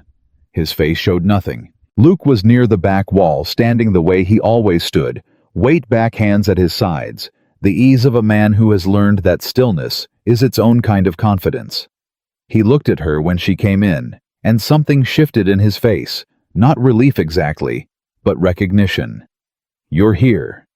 Like he had not been entirely sure she would be. She walked to stand beside him. You should probably not stand with me, she said quietly, without looking at him. It confirms whatever story he's been telling. I know where I stand, he said, and he didn't move. She looked straight ahead. The meeting opened with the kind of formal procedural language that was designed to make the thing happening sound impersonal, which was the association's way of pretending that what they were really deciding was governance, rather than the specific dismantling of a specific person's life. Pierce spoke first. He was smooth. She had to give him that. He did not use her name more than twice, and both times with a studious neutrality that was its own form of character assassination. He spoke about management practices and community perception, and the expectations of the Valley's ranching families. And he tied each of these things to Dawson Ranch with the particular skill of a man who had practiced this speech until he could deliver it sounding reasonable. When he finished, one of the 5 members he had turned asked a question that was not a question, but a statement of agreement in interrogative form. Then Tom Holland stood up from the 3rd row. He had not been given the floor. Pierce looked at the association chair with an expression that said clearly he had not anticipated this and did not welcome it. Tom, the chair said after a moment, you'll have your time. I'll take 30 seconds now. Tom said in the easy way of a man who is used to being listened to and doesn't need anyone's permission. I want to say one thing before we go any further. He looked at the association. I have been buying supplies from Dawson Ranch's surplus since September. The records on those transactions are impeccable. In 8 weeks, the ranch has gone from running a supply deficit to offering extras at fair market price. That is a fact. I will put it on paper if the association requires it. Silence. 30 seconds, Tom said. He sat down. Pierce's jaw worked briefly. Then he resumed. 3 more speakers. 2 of them the careful, well-prepared language of men who had been briefed. Then Abigail Crane stood up, which nobody expected, and said in the direct, slightly unsteady voice of a woman who is terrified, but doing it anyway. I have 2 children, and I am alone, and I did not know how I was going to make it through the winter. Miss Hale taught me how to mend well enough to take in work. I have earned $11 in the last month. My children will eat this winter because of what I learned on Saturday afternoons at Dawson Ranch. Then Ruth Maddox. Then a woman Margaret didn't recognize, who turned out to be the wife of one of the neighboring ranchers, a man Pierce had counted as a vote, who said quietly, "My husband asked me what I thought. I told him the truth." The husband seated beside her did not look at Pierce. Pierce's 5 became 4. Then Luke spoke. He did not stand at the platform. He spoke from where he was near the back wall, which meant everyone in the room had to turn to look at him, which meant Pierce at the front was facing away from the room, while Luke Dawson had it. He spoke for 3 minutes. He said that Dawson Ranch's supply records showed a 31% reduction in supply waste in 8 weeks. He said that 3 families in the valley who had been struggling were now earning supplemental income. He said that the children of his ranch hands had learned to read. He said that none of this was in dispute because it was documented, and the documentation was available to any association member who wanted to see it. Then he paused, and he said very quietly in the particular way he had of choosing words that were exact, "I have heard a great deal in the last few weeks about Miss Hale's age, about what a woman of 30 represents. I'd like to say one thing about that, and then I'll be done." The room was very still. "Every decision Miss Hale has made on that ranch," he said, "has been made by a woman who learned what she knows through 30 years of doing hard things without help, without credit, and without complaint. I don't know what the association thinks that kind of experience is worth. I know what it's worth to Dawson Ranch. It is worth considerably more than any argument I've heard today about what she should or shouldn't be." He stopped. He looked at Pierce, who was looking at him from the front of the room, with the face of a man reassessing a situation he thought he had already won. "Call the vote," Luke said. But don't. The vote was 4-3. 4 members in favor of finding Dawson Ranch's management satisfactory. 3 against, which included Pierce's remaining supporters, and notably not the rancher whose wife had spoken. Pierce said nothing when the result was announced. He gathered his things with the controlled precision of a man who is very angry and has decided that showing it would cost him more than it would cost his opponent. He walked out without looking at anyone. The room began to fill with the ordinary noise of people resuming their breathing. Margaret stood where she had been standing the entire time, near the back, a few feet from Luke, not holding anything, not pressing her hands flat on any surface, because there was no surface, just standing on her own feet and staying upright. And she felt the relief move through her, the way cold water moves when you've been thirsty for a very long time. Not dramatic, just real, immediate, present. Abigail appeared at her elbow and grabbed her hand without saying anything. Margaret looked down at their joined hands and thought, this is what 8 weeks looks like. Not a grand gesture, just a widow's hand holding hers in a room where the vote had gone the right way. Then Tom Holland appeared and said, "The records, Miss Hale, I wasn't exaggerating. They are genuinely impressive." "Thank you for saying so in the room," she said. "I said it because it's true." He tipped his hat, old-fashioned and genuine, and went. She looked for Luke. He was speaking to the association chair, the brief, efficient conversation of a man settling something administrative. She watched him from across the room, the set of his shoulders, the way he listened to the chair, with the same full attention he brought to everything. The way he shook the man's hand at the end, firm and direct. He turned and found her looking at him. She looked away first. Ellen appeared at her side. "Are you all right?" she said. "Yes," Margaret said. "Are you sure?" Margaret thought about it honestly. "I don't know," she said. "But I'm standing up, so I think that counts." Ellen made a sound that was either a laugh or the beginning of a cry, and she put her arm through Margaret's, and they walked out of the Grange Hall into the afternoon. Luke caught up with them at the wagon. "I'll follow you back," he said. Practical, matter of fact, like he was talking about the supply delivery schedule. "You don't need to," Margaret began. "I'm going back to the ranch," he said, "and you're going back to the ranch, so I'll follow you back." He looked at her. "Unless you'd like to argue about the definition of following." Ellen made a small sound beside her that Margaret chose to ignore. "Fine," Margaret said. He nodded. He went to his horse. Ellen leaned close and said barely above a whisper, "He rode separately to the meeting. The ranch is a 4-mile drive. He came in his own wagon and left his wagon at the livery. He saddled his horse before we came out." Margaret looked at her. "He was going to follow you home," Ellen said. He had already decided it. Margaret looked at the road ahead. "Get in the wagon," she said. Ellen smiled the particular smile of a sister who is very pleased with herself and sees no reason to hide it, and got in the wagon. They were about 2 miles from the ranch when it happened. The afternoon had gone long, the way fall afternoons did, the light going gold, and then deep, the air cooling faster than you expected. Margaret was driving. Ellen had fallen quiet beside her, which happened sometimes when the day had held too much. She heard the horse pull up alongside. She didn't look. She kept her eyes on the road. "Margaret," Luke said. She looked. He had pulled his horse level with the wagon and was riding beside her, and he was looking at her with an expression she had not seen from him in the 8 weeks she had been on his ranch.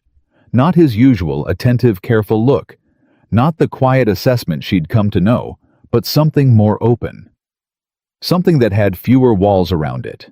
"Pierce came to the ranch yesterday morning," she said, before he could speak, because she needed to say it, and because not saying it had been sitting in her chest since yesterday, and she could feel it pressing. He went still. "He came to you.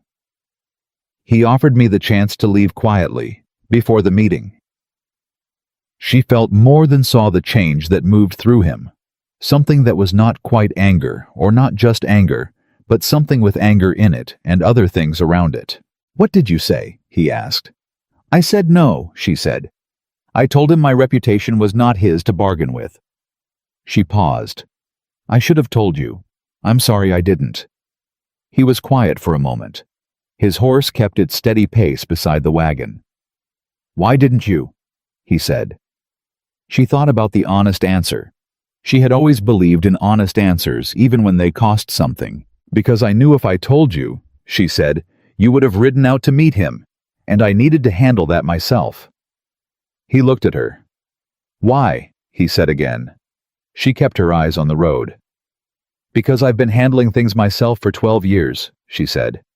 "And because—" She stopped, took a breath. "Because I needed to know I could." A long silence.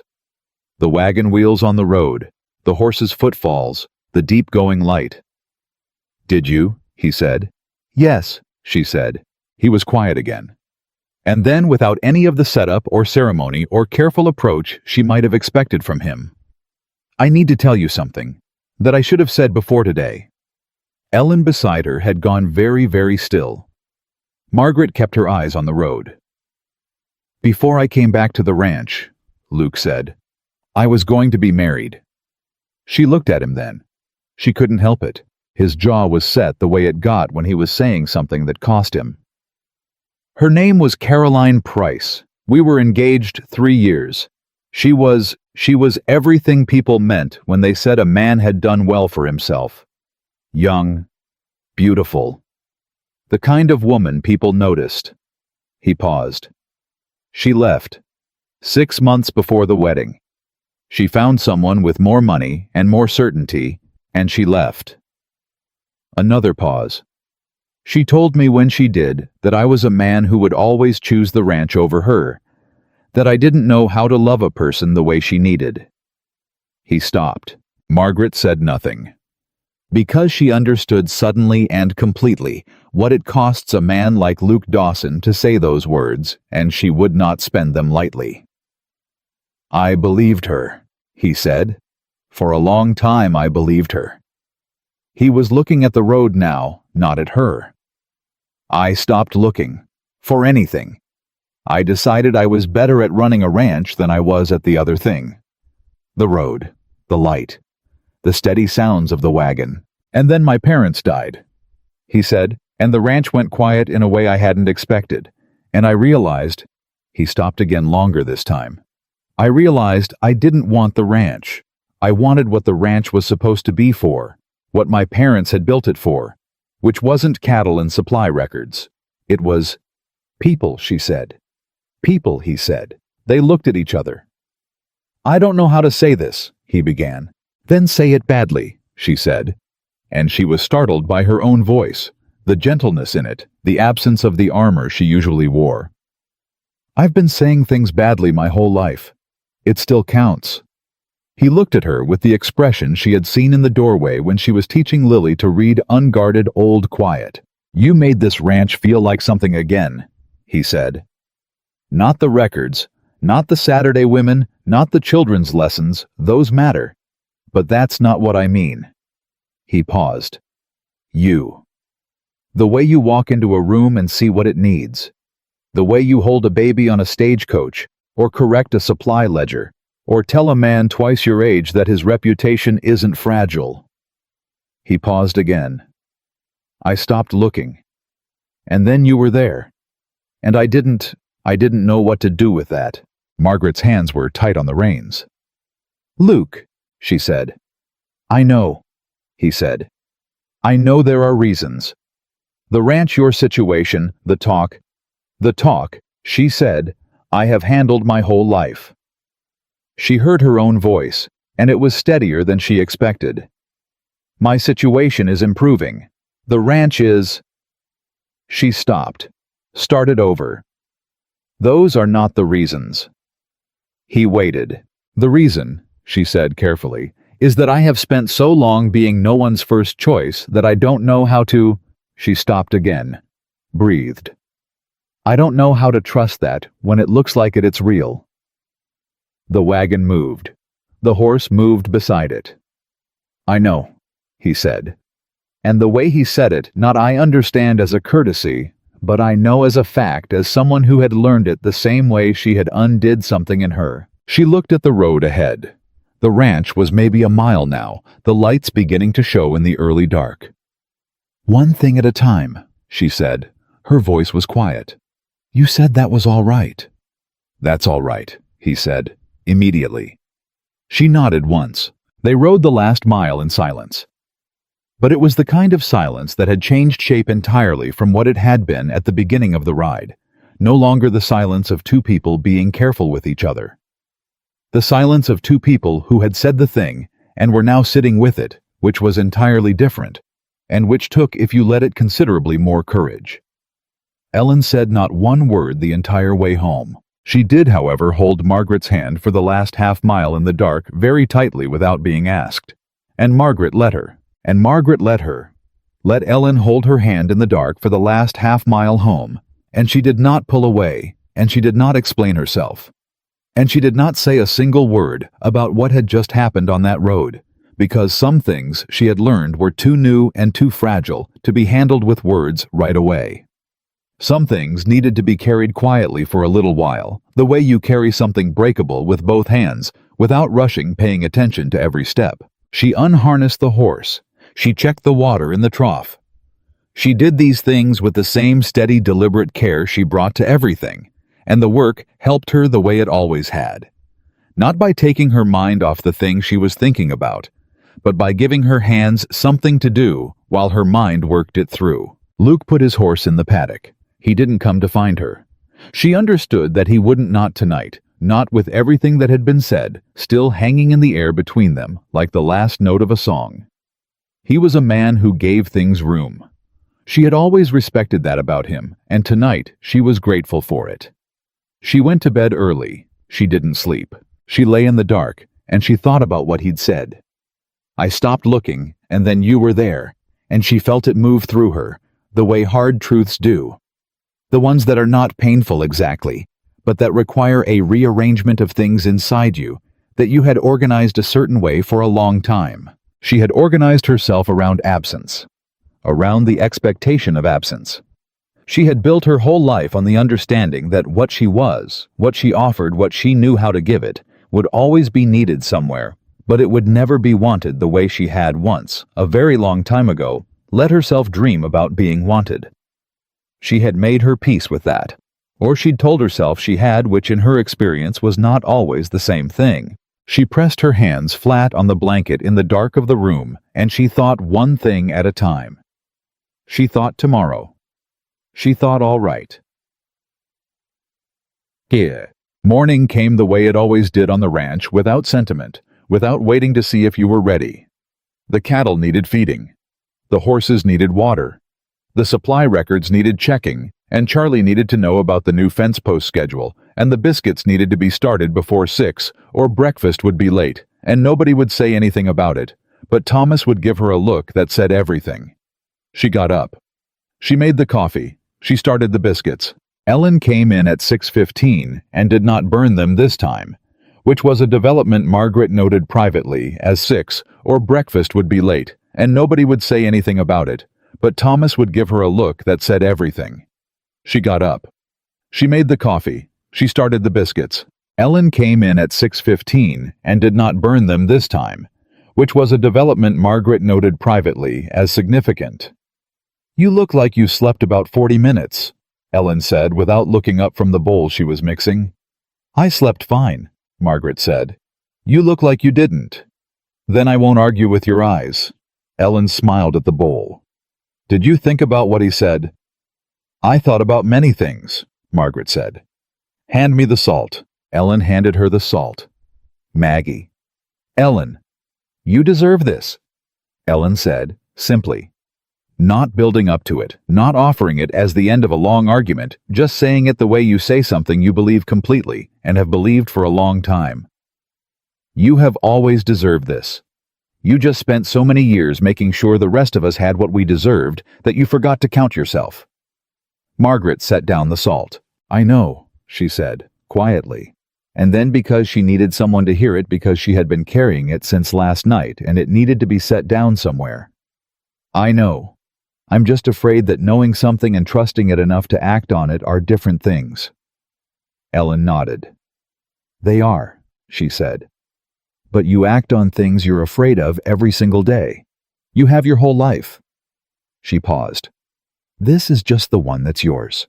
Margaret looked at her sister. She looked at her for a long time. "You're wiser than you used to be," she said. "I had a very good teacher," Ellen said. She was unreasonably strict about seams, but her instincts were excellent. Margaret laughed. "A real one. Unexpected brief, the kind that comes from somewhere you weren't protecting." Ellen heard it, and her face opened up like a window in the morning. The biscuits didn't burn. Not one. The day moved normally. Deliberately normal, as if the world understood that what the people on Dawson Ranch needed most right now was the ordinary sequence of work feeding, fixing, recording, teaching after the extraordinary sequence of the day before. Margaret taught the children their lesson at noon. Lily read an entire new chapter. Sam wrote 3 sentences, complete ones with periods, and looked up at her after each one with an expression of such transparent pride that she had to look at his slate instead of his face, because she was not going to cry in front of a 6-year-old over a sentence with a period. After the lesson, she went to find Thomas. He was in the equipment shed, doing the kind of methodical, unhurried maintenance work that he did every Wednesday, and he looked up when she came in with the expression of a man who has been waiting for something without knowing exactly what. "I wanted to thank you," she said, "for yesterday." He set down the tool in his hand. "I didn't do anything special. You came to the meeting. You spoke up. For a lot of people, that would have felt like taking a side. It was taking a side, he said. The right one. He paused in his particular way, the long internal pause that meant he was deciding whether to say the next thing. My wife has made $11 in 6 weeks, he said. She doesn't stop talking about it. She came home from the first Saturday with fabric scraps to practice on, and she sat up until 10 at night working. He picked up the tool again, looked at it. My wife hasn't sat up that late working on something that was hers since before the kids were born. He looked at Margaret. That's what you did. So no, I didn't do anything special yesterday. I just told the truth. She said nothing for a moment, because she had learned again from long experience that sometimes the right response to something that moves you is to receive it simply without deflecting, without minimizing, without immediately redirecting the gratitude back to the person who gave it. Thank you, Thomas, she said. He nodded. He went back to his work. She went back to hers. Pierce's next move came on Thursday, and it came not to the ranch, but to Clover Creek. She heard about it from Abigail, who heard it from Ruth Maddox, who heard it directly from Clara Whitmore, which meant it had started in Clover Creek and traveled fast the way things did when they were designed to travel. Pierce had gone to Clover Creek. He had spoken to people who knew Margaret. He had been strategic, was the word Abigail used, with the particular careful tone of someone trying to describe something ugly without making it uglier. He had talked to Clara, to the women at the church. He had asked questions, pleasant, reasonable-seeming questions about Margaret's history, about her family, about her finances, about why she had left town and come west. And he had taken the answers, honest answers, from people who weren't being unkind, necessarily who were just talking, because he was there and asking. And it was a small town, and small towns talked, and he had shaped them. By Thursday evening, the story going around was this. Margaret Hale, 30 years old, desperate after losing her family home, had come to Dawson Ranch, not as a worker, but as a woman hunting for a husband. Had inserted herself into the household under false pretenses. Had manipulated a good man who was isolated by grief and overwork into believing she was indispensable.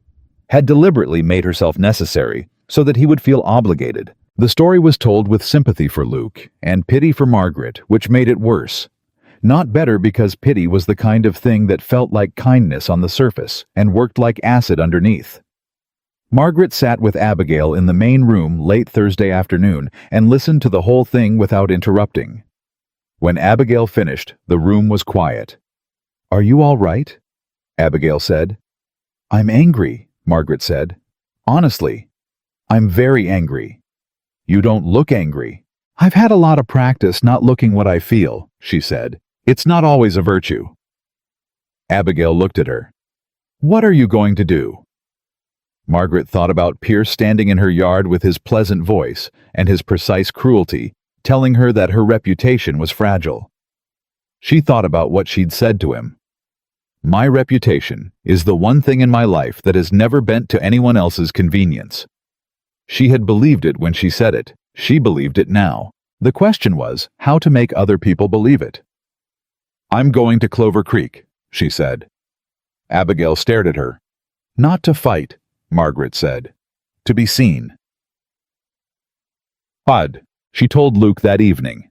He was in the main room going over the week's accounts when she came in, and he set down the pencil and turned to look at her with the full attention that she had come to understand was his particular way of saying, "I hear you, all of it, go ahead."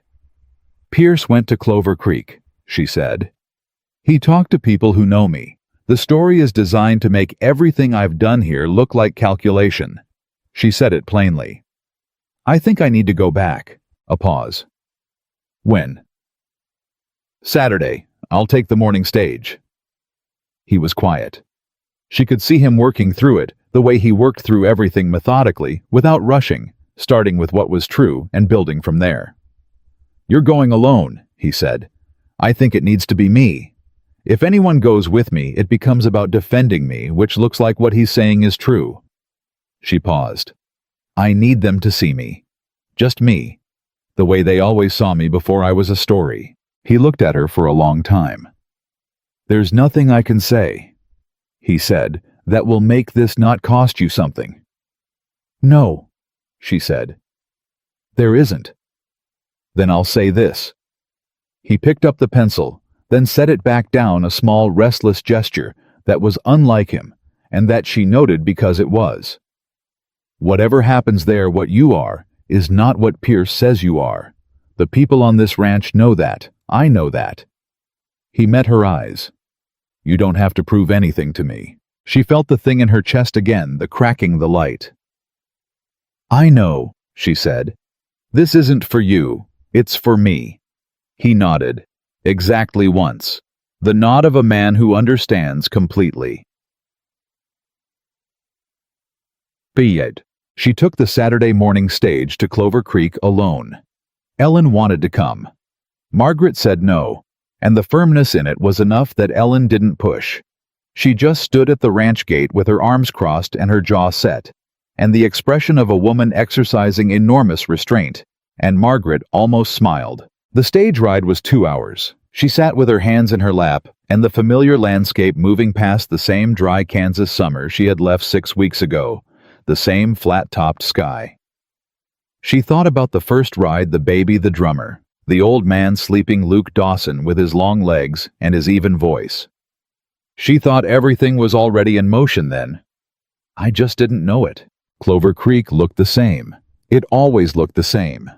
This was one of the things about small towns: they changed in the particular way of things that appear to be still, while actually shifting, so that you'd come back after 6 weeks and nothing looked different and everything had moved.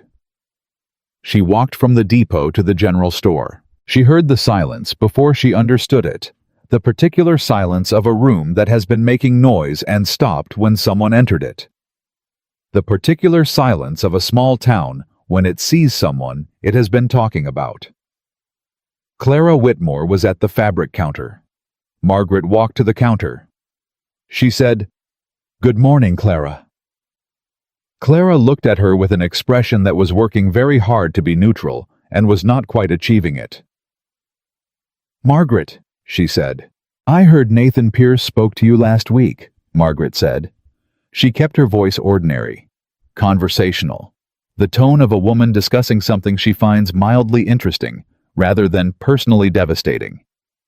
"I heard he asked you about my family and my finances and why I left town." Clara's hands stilled on the fabric she'd been sorting. "He seemed," Clara started. "Concerned," Margaret said.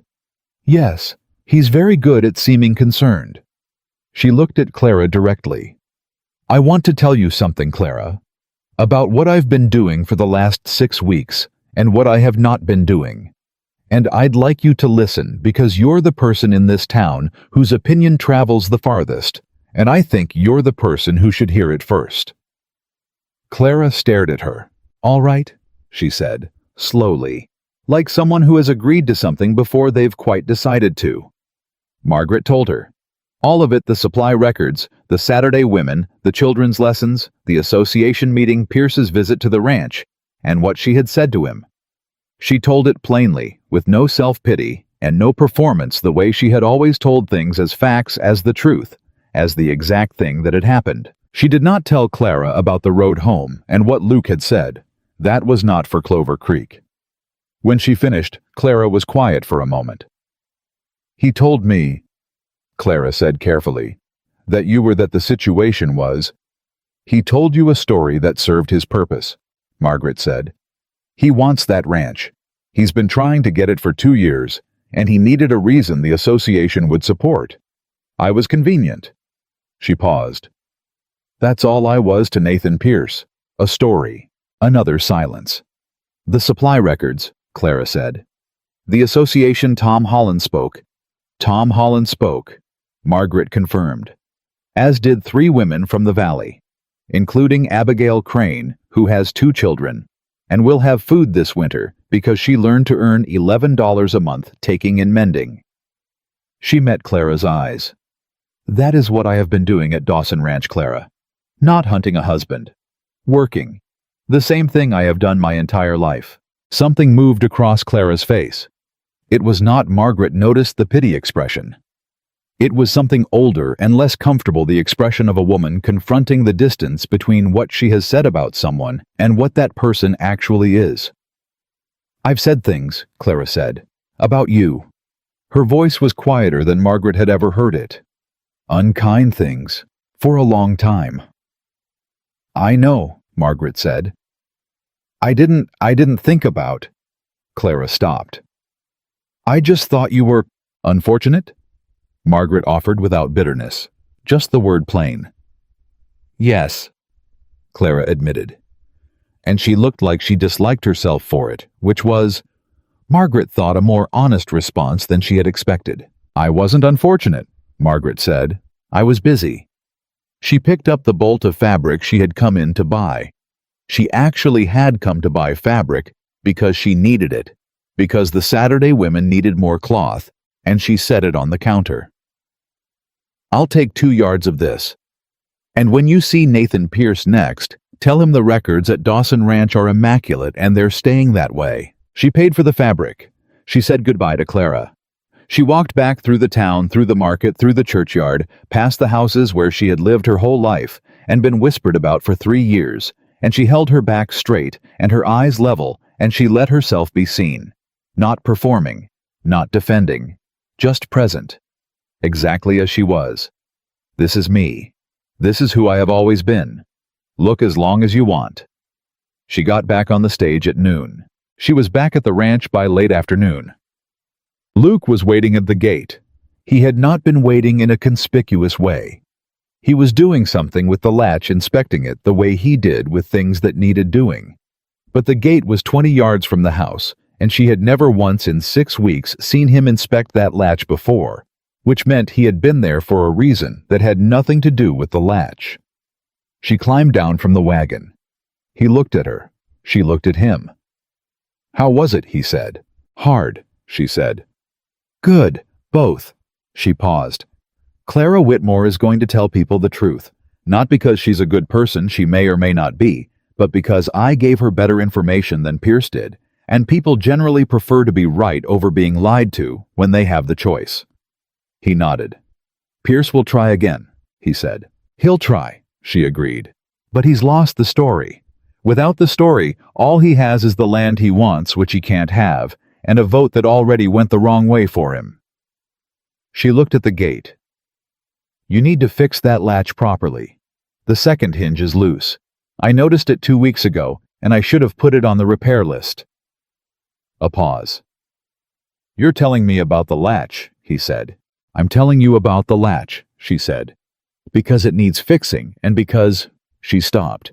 Because the next thing she needed to say was not about the latch, and they both knew it, and she was trying to find the place in herself where the words were the ones she had not used in so long that she was not entirely sure they still worked. "Because I needed to say something ordinary first." He waited. She looked at him. "I went to Clover Creek today," she said, "and I stood in front of the people who have been saying unkind things about me for 3 years, and I told them the truth. I did it for myself." She breathed. "But I also did it for this ranch. And I also did it. I also did it because what I'm building here matters to me. Not just the work." She stopped. "All of it." He looked at her steadily. "All of it," he repeated. "Yes," she said. "All of it." The latch was between them.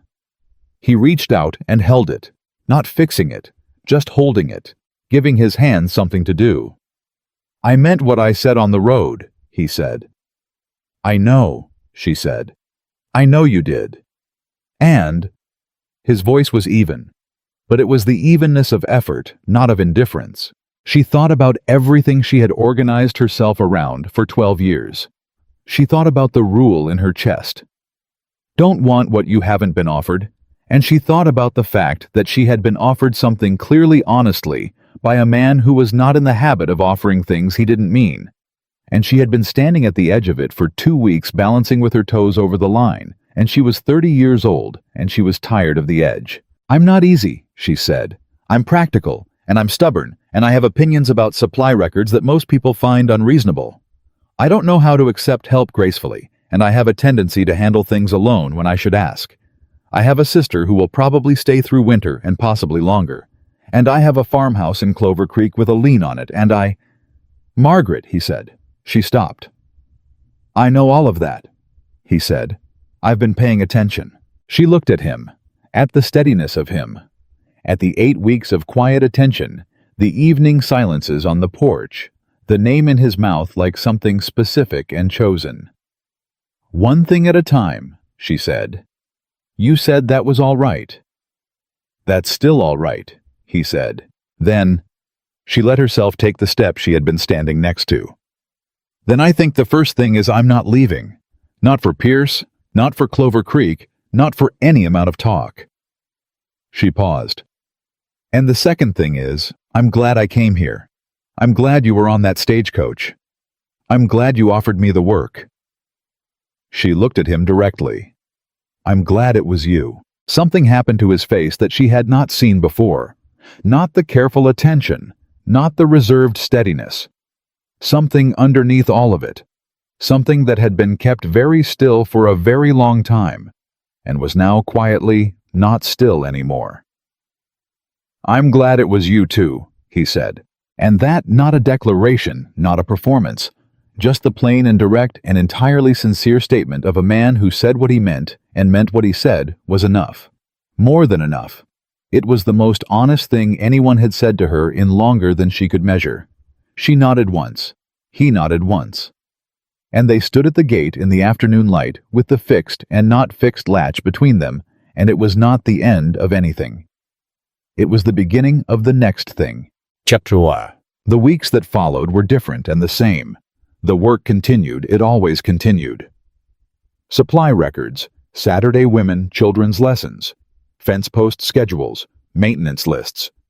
The ordinary business of a ranch that was running well, and knew it was running well, which was a different thing from a ranch running well, and not knowing, and the difference showed in everything from how the hands talked at breakfast to how Thomas walked through the equipment shed on Wednesdays. But something had shifted in the particular quality of the ordinary. A slight tilt to things. The way mornings felt different, not lighter exactly, but more purposeful. The way conversations at the dinner table had more ease.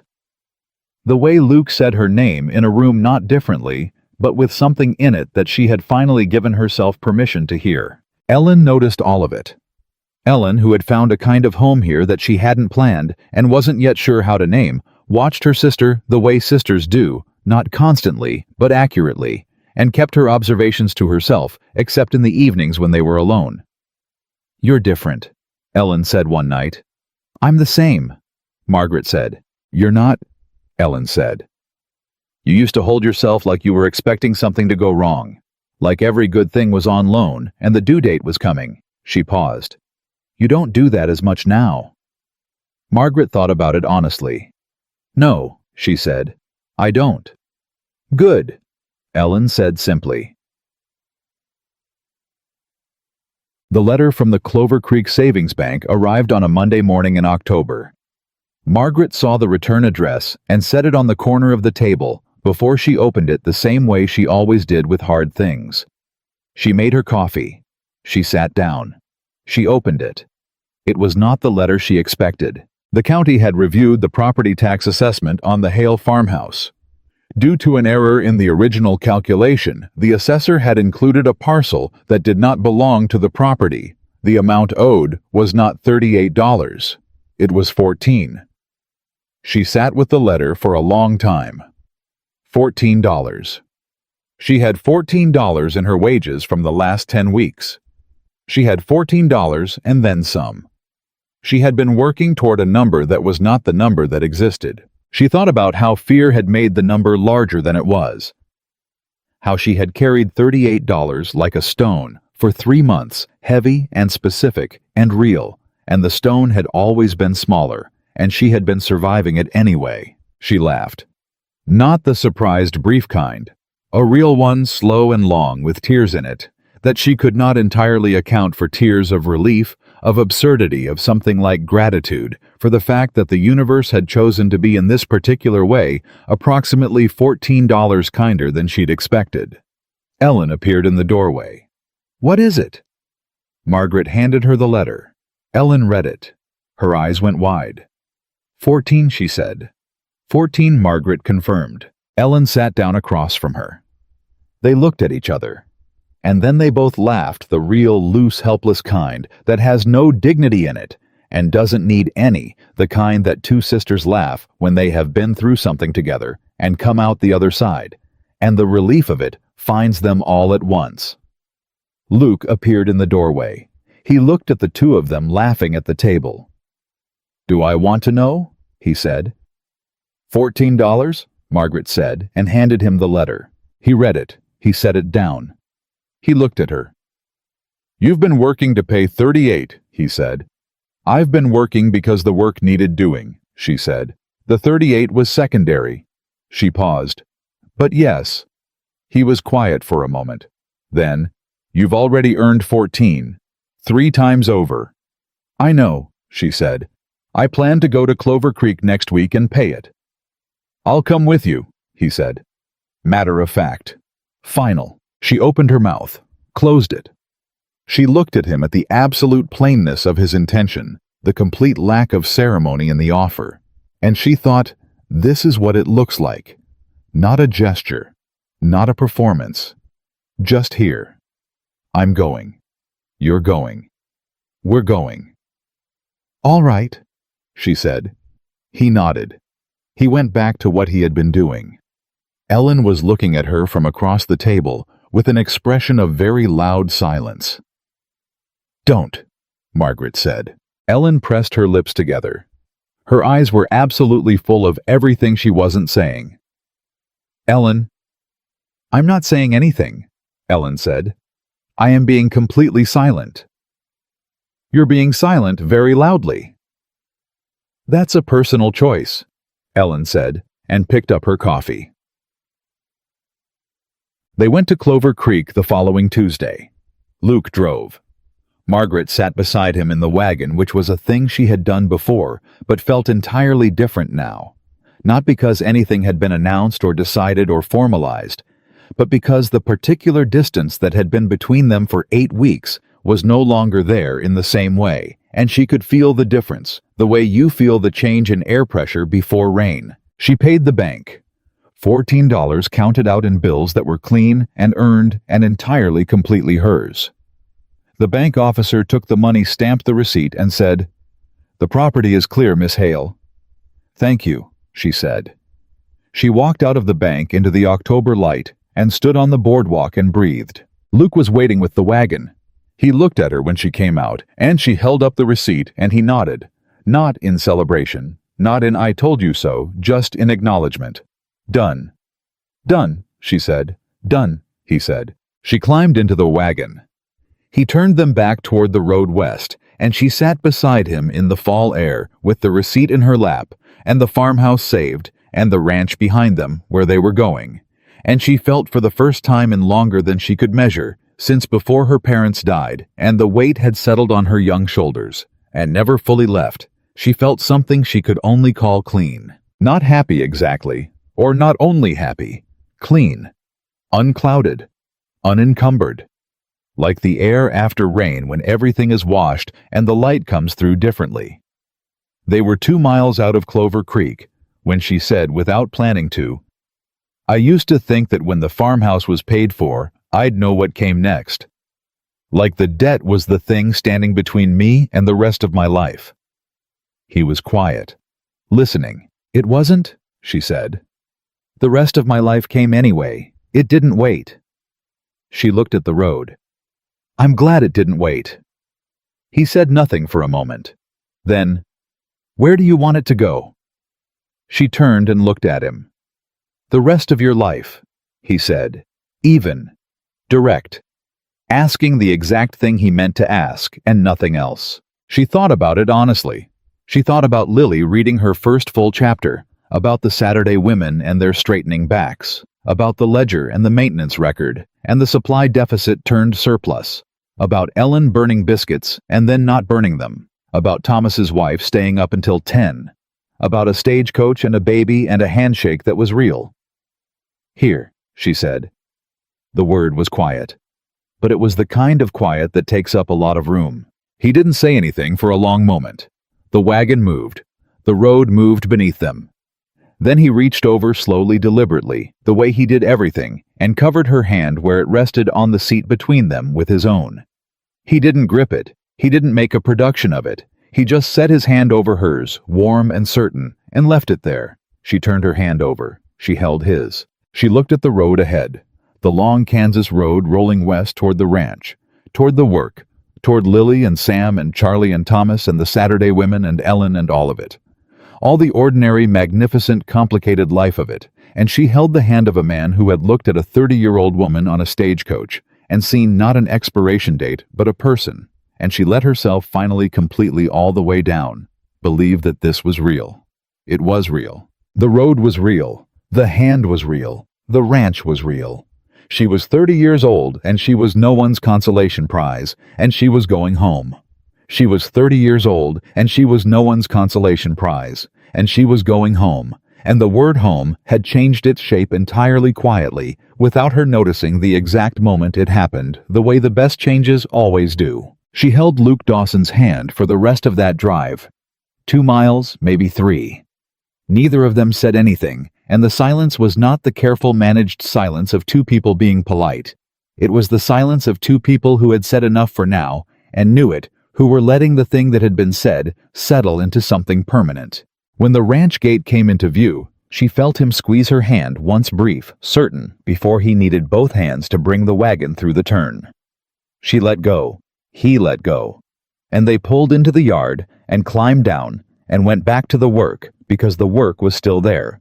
The cattle and the fence lines and the supper that needed starting, and neither of them needed ceremony to know that what had just happened on that road was real. Ellen was on the porch when they came in, arms folded, affecting the expression of a woman who had not been watching the gate for the last hour.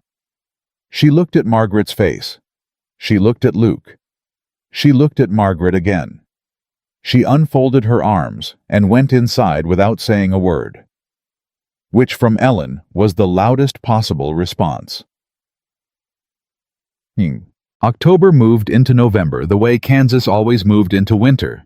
Not gradually, but suddenly, like a door swinging shut. One week the mornings were cool, and the next they were cold, and the cold was the hard kind, the kind that meant business. The ranch adjusted. Margaret adjusted with it. The Saturday sessions moved indoors to the main room where the stove kept things warm enough, and the women came in heavier coats and stayed longer because the warmth was as much a reason to be there as the sewing. Abigail's children came too. Now the older one helped with the young ones, and occasionally when she thought no one was watching, tried to read over Lily's shoulder. Margaret noticed. She said nothing. She simply left a primer on the table where the girl could find it. She found it. Within 2 weeks, she was coming to the evening lessons with Sam and Lily and the younger boy who was called Daniel, and had recently decided that letters were interesting after all, a discovery he announced with the gravity of a philosopher reaching a new conclusion. The ranch household grew not in the physical sense, but in the particular way of a place that has become a center of something. Families stopped by for reasons that were adjacent to, but not exactly about the work. A man came to ask Thomas about the fence post schedule and stayed for supper.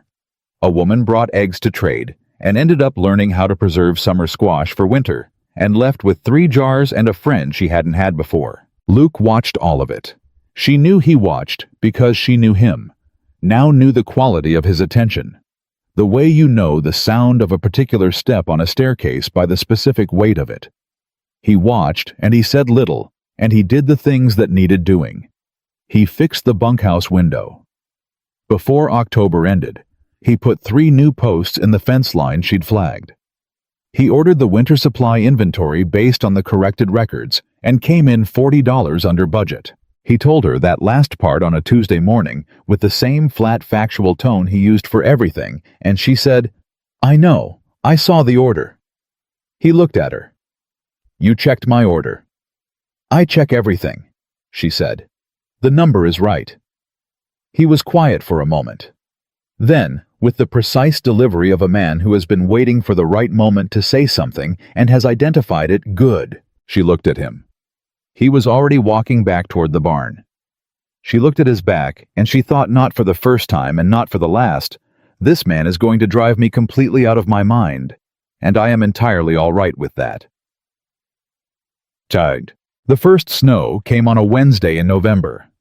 It was not a heavy snow, not the kind that stopped work, just the kind that announced itself, that laid a thin white claim on everything, and said, "I'm here now. Adjust accordingly." The hands adjusted. The cattle adjusted. Margaret adjusted. She was in the supply shed when the first flake came through the open door, and she looked at it on her sleeve for a moment. Just one perfect already melting. And she thought of the farmhouse in Clover Creek, the one with the lien that was now paid, the one that was sitting empty with her mother's dried lavender still on the ceiling beams. She thought about it the way you think about a chapter of a book you have finished, not with longing, not with regret, but with the particular clarity of someone who has read the whole thing and understands now what it was about. It was about learning.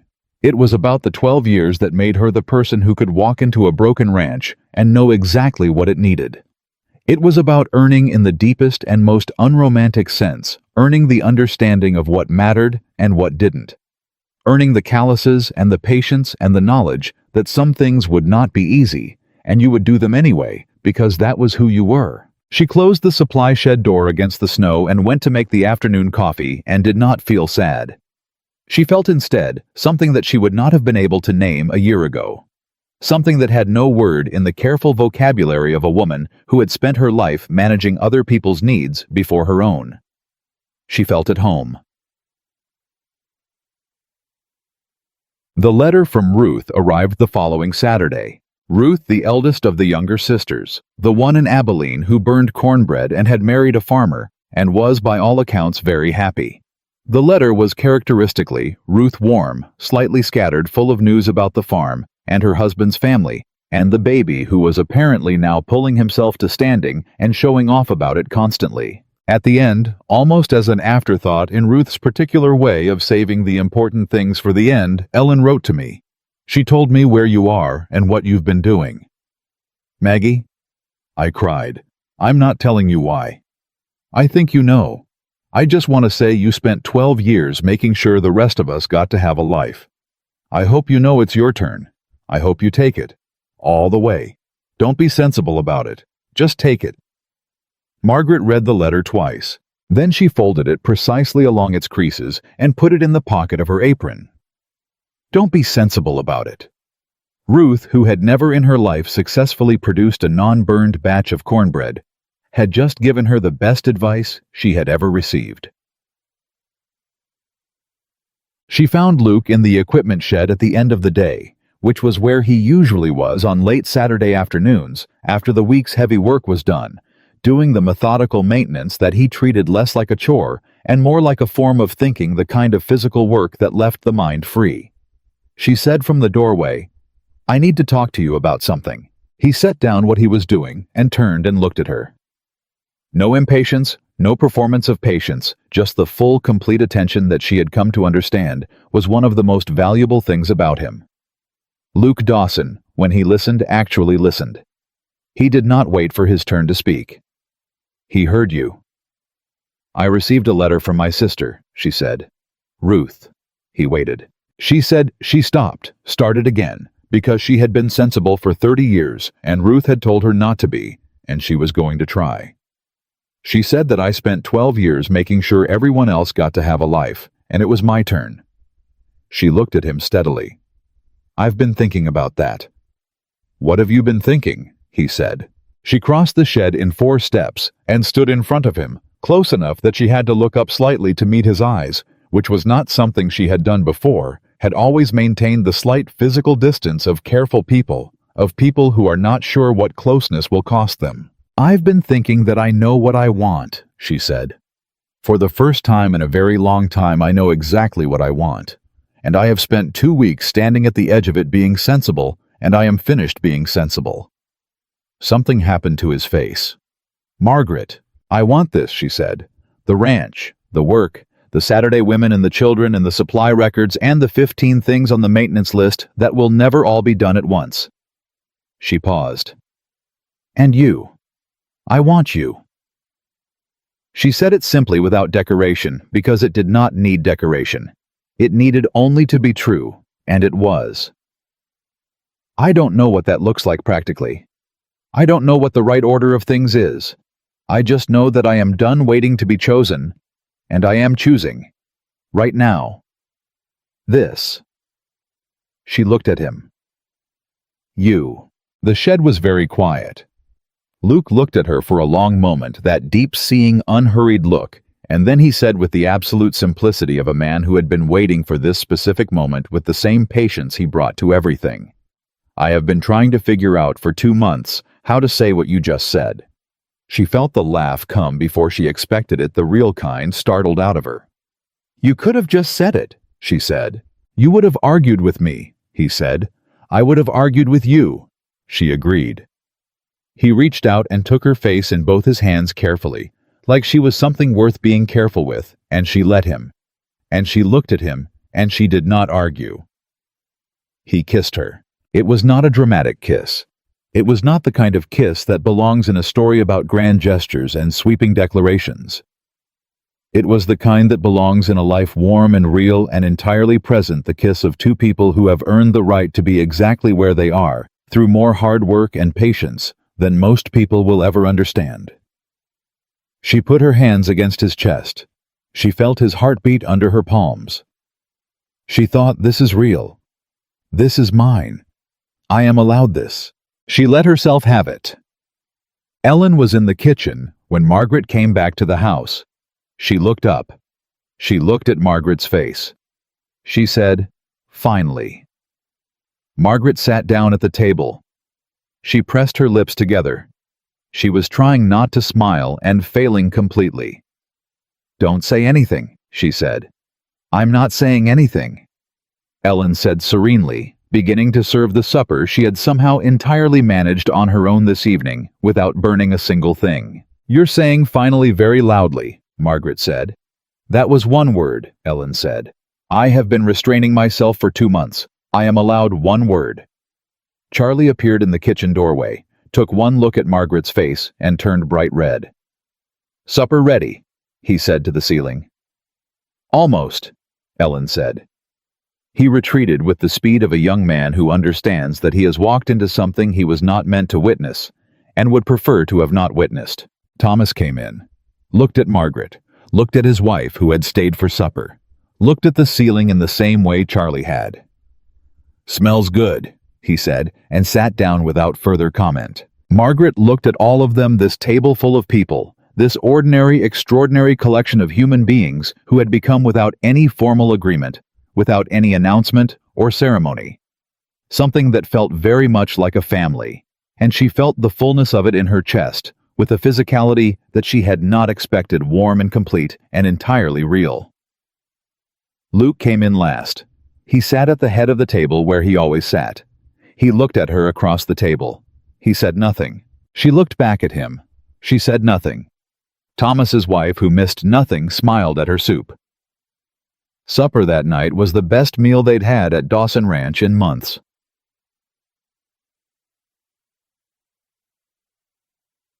The annual harvest celebration was held the third Saturday of November. It was a tradition the Dawson family had kept for 30 years, a gathering of the neighboring families, the ranch hands, the valley community, a day of food and music, and the particular warm ceremony of people marking the end of a season of work together. Luke's mother had organized it every year. After she died, it had not happened for 2 years. It was Thomas who brought it up carefully, obliquely, in the way of someone raising a subject they're not sure will be welcome. The families have been asking, Thomas said to Luke on a Monday morning, whether it's going to happen this year. Luke was quiet for a moment. Margaret at the supply ledger did not look up. It should happen, Luke said. A pause. Then, who would organize it? Luke looked at the supply ledger, at the woman behind it. Margaret kept her eyes on the page. I heard that, she said. I know you did, Luke said. She set down her pencil. She looked at the ceiling briefly in the manner of a woman making a rapid internal calculation. Then she said, tell the families the third Saturday. Tell them to bring what they can, food instruments if they play children if they have them. She picked up her pencil. I'll handle the rest. Thomas looked at Luke. Luke looked at Thomas. Something passed between them that did not require words. "Yes, ma'am," Thomas said and went. She organized the harvest celebration the way she organized everything systematically, practically, without waste of either time or effort. She made lists. She coordinated with the Saturday women who turned out to have very strong opinions about the food and the decorations, and whose opinions she took seriously because they were good opinions. She got Charlie to fix the main room table so it seated 20 instead of 10. She got Ellen to manage the kitchen, the morning of which Ellen did with an authority that suggested she had found somewhere in the last 6 weeks the version of herself that was not the one who burned things. The morning of the celebration, Lily came to find her. The girl stood in the doorway with her hands behind her back and an expression of serious purpose that Margaret had come to recognize as Lily's face when she had decided something important. "Miss Margaret," she said. "Yes, Lily." "I want to read something today," she said. "At the celebration, out loud, to everyone." Margaret looked at her. "What do you want to read?" Lily produced the primer from behind her back. She had marked a page with a folded piece of paper. She opened it to the marked page and held it up. It was a short story. The one about the woman who planted a garden in hard soil and tended it until it grew. "This one," Lily said, "because it's about someone who worked hard, and it worked out." She paused. "And because I want people to know I can do it." Margaret took a breath. She thought about a 9-year-old girl who couldn't read 4 months ago. She thought about the primer in the storage room, the books from the Dawson children's childhood that had sat untouched for 2 years. She thought about the way Lily had looked the first time she read a complete sentence, like the sun had come up inside her. "Yes," Margaret said. "You should read it. And you should read it exactly the way you've been practicing, slowly with feeling, so everyone can hear every word." Lily nodded gravely. She put the primer back under her arm and walked away with the dignity of a person preparing for something significant. Margaret pressed her hand briefly to her mouth. Then she went to finish setting the table. The valley came. All of it, it seemed, family after family, wagon after wagon, through the November cold and into the warm of the main house and the barn, where the hands had strung the lights and moved the equipment back to make room. Children ran. Men talked about cattle prices and fence lines and the winter to come. Women found each other in the kitchen and at the table and around the stove, and the warm sound of it filled every room and spilled into the yard. Tom Holland came. He shook Margaret's hand at the door and said, "The best supply records in the valley." With the tone of a man bestowing an honor he considered genuinely significant. Abigail Crane came with both her children, and a pie that she had made entirely herself, from a recipe she'd learned from Ruth Maddox, who'd learned it from Margaret. And when Margaret tasted it, she said honestly, "This is the best apple pie I've eaten this year." And Abigail's face did something complicated and beautiful. Ruth Maddox came. The woman whose husband had come around, the one who hadn't voted with Pierce, came with her family and shook Margaret's hand with both of hers and said quietly, "My husband wanted me to tell you thank you. He said you reminded him of what voting the right way looks like." People she didn't know came. 3 families from further in the valley who had heard about the Saturday sessions and the children's lessons and wanted to meet the woman. Thomas said this to her quietly. "They came to meet you, Miss Hale, not the ranch." And she shook their hands and talked to their children and showed a woman her age how to mend the collar on her son's coat in under 3 minutes, because some habits didn't stop for celebrations. Clara Whitmore came. This was the one Margaret had not expected. She saw her at the door, Clara with her husband, her 2 grown children, and the particular expression of a woman who has made a decision that cost her and is going through with it anyway. "Margaret," Clara said, at the door, in front of everyone. "Clara," Margaret said. A pause. "This is a good thing," Clara said, looking at the room, at the people, at the noise and warmth and the table full of food and the children running. "What you've done here, it's a good thing." She stopped. Her jaw was tight the way it gets when you're saying something hard. I owe you an apology. A real one. Not—" She stopped again. "Not today, not in front of everyone. But I owe you one. And I wanted you to know I know it." Margaret looked at her. She thought about the general store and the thin wooden wall and the words she had heard so many times that they'd become part of the voice in her own head. She thought about what it took for Clara Whitmore to come to her door and say that. "I know you do," Margaret said. "Come in. Have supper." Clara came in. The celebration was 3 hours old when Lily read. Someone had the idea Margaret suspected Ellen from the particular innocence of her expression when the idea was floated of having the children show what they had learned. The younger ones counted to 20. Sam wrote his name on a slate and held it up, and his father, a ranch hand named Eddie, who had never learned to read himself, looked at his son's name in his son's handwriting and turned away for a moment with his hand over his mouth. Then Lily stood up in front of the room with her primer. The room went quiet, not because anyone hushed it, but because there was something about the way she stood, 9 years old and absolutely serious, that commanded the space without asking for it. She read the story. The one about the woman who planted a garden in hard soil. She read it the way Margaret had taught her, slowly with feeling, so that every word reached the back of the room. Her voice was steady. She did not rush. She did not stumble except once on a long word in the middle, and she backed up and tried it again, and got it right, and nobody made a sound, and she went on. When she finished, she looked up at the room. For one moment, the room was still. Then Eddie started clapping, which made everyone start clapping. And Lily's expression, the solemn, serious face of a child trying to be worthy of something, broke open into the full, radiant grin that had been waiting behind it. And she looked immediately across the room at Margaret. Margaret was in the back. She was holding her coffee cup. Her face was composed. Her eyes were not. She mouthed, "Good." Lily mouthed back, "I practiced." And Margaret laughed the real full kind, and the people nearest her turned to look, because Margaret Hale laughing with her whole self was not a thing most of them had seen, and it was, they would tell each other later, something worth looking at. The twist of that evening came from Luke, and it came when the celebration had been going long enough that people were settled and warm, and the edges of the day had gone soft. He came to find her. She was near the window alone for a moment, in the particular way of people who organize things and occasionally need 30 seconds away from them.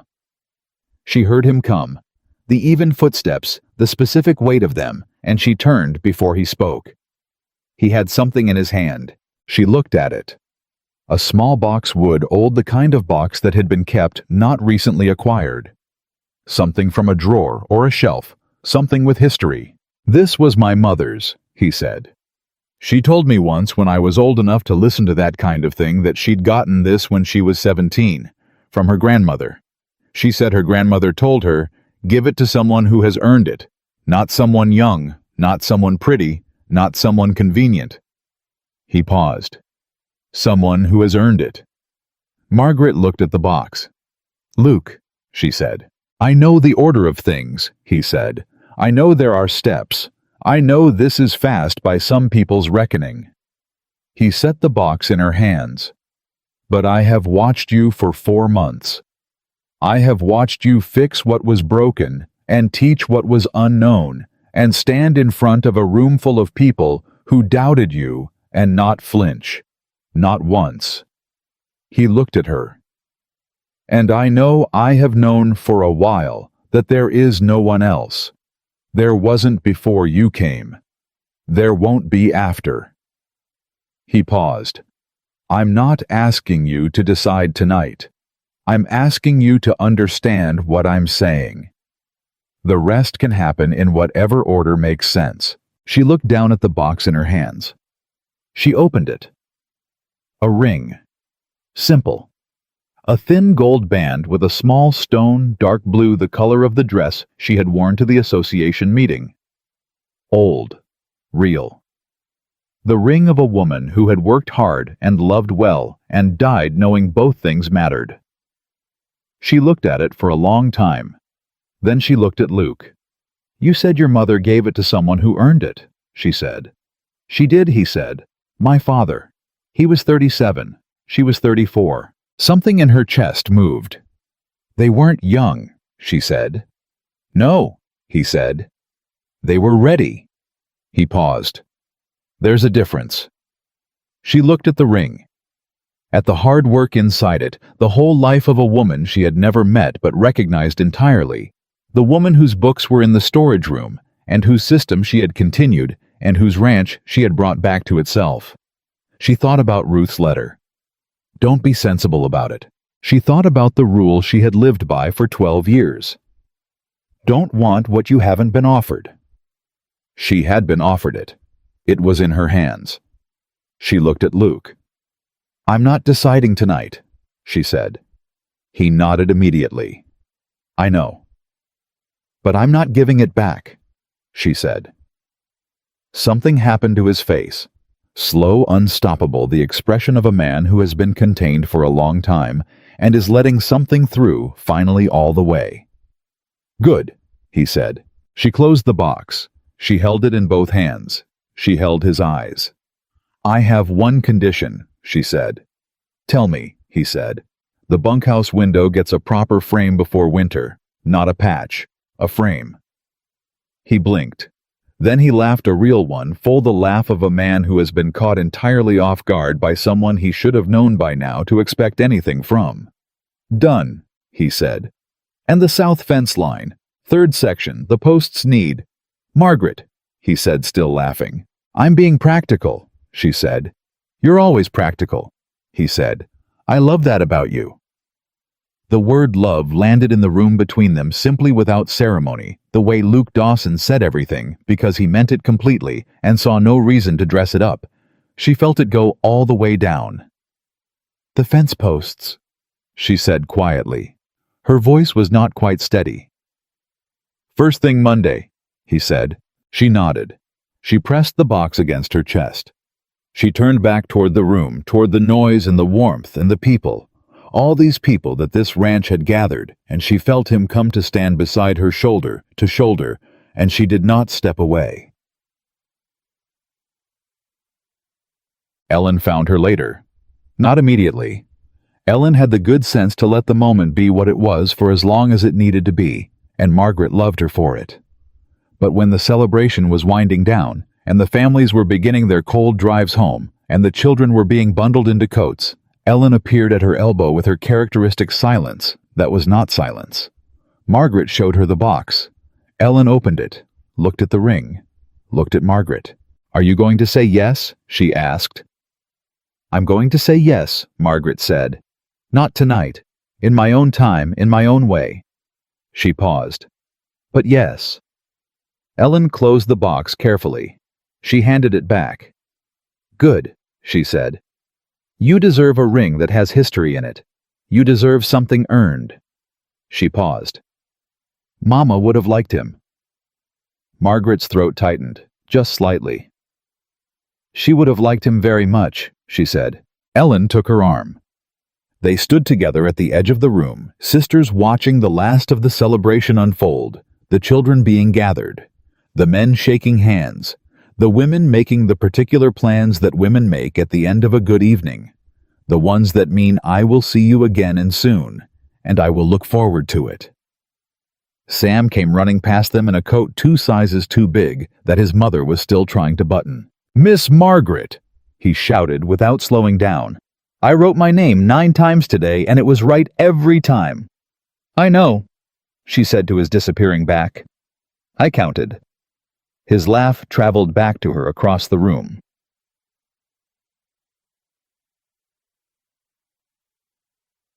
The last person left the ranch at 9 in the evening. Luke walked the final family to their wagon, Tom Holland and his wife, who took a long time saying goodbye in the way of people who have had a very good evening and are reluctant to let it end. Margaret stood in the yard in the cold and watched the wagon go, and then stood there a moment longer in the quiet that followed a day full of people. Luke came back to stand beside her.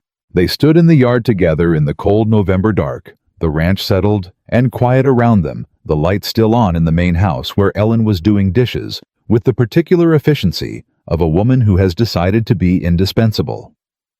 "Good day," Luke said. "A very good day," she said. She had the box in her coat pocket. She could feel its weight, small, specific, real. "Next year," Luke said, "the celebration will be bigger. Word travels." "It will," she agreed. "We'll need more tables. Charlie can build them. Charlie needs to learn to measure properly first. I'll show him." He looked at her sideways. "You'll show him." "I'll show him," she confirmed. "Add it to the list." "You are the list," he said.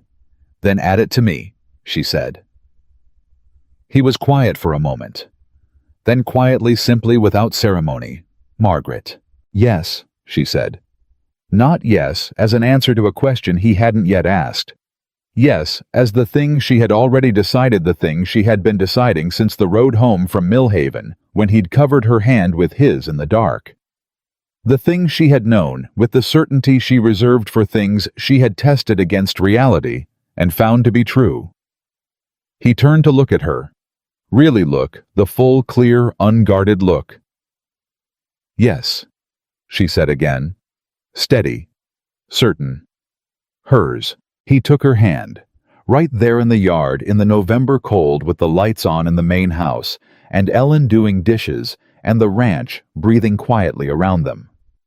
He took her hand and held it the way he'd held it on the wagon road, not tightly, not possessively, but with the particular warmth of a man who understands that the thing he is holding is not his to keep, but his to choose, and he has chosen it clearly and completely. She held his hand back. She thought about the stagecoach, the baby, the handshake, the ledger with "we" written in her handwriting, the $38 that became 14, the ring in her pocket with a whole life inside it. She thought about 30 years of hard work, and 2 years of being counted out, and 6 months of being whispered about, and 4 months of proving quietly and daily that a woman's worth is not measured in youth or beauty or the timing of other people's expectations. It is measured in what she builds, in who she lifts up, in whether she has the courage at the end of all the surviving to finally completely claim the life she has earned. Margaret Hale was 30 years old. She had raised 3 sisters and saved a farmhouse and rebuilt a broken ranch and taught a child to read and stood in front of a room full of people who doubted her and did not flinch.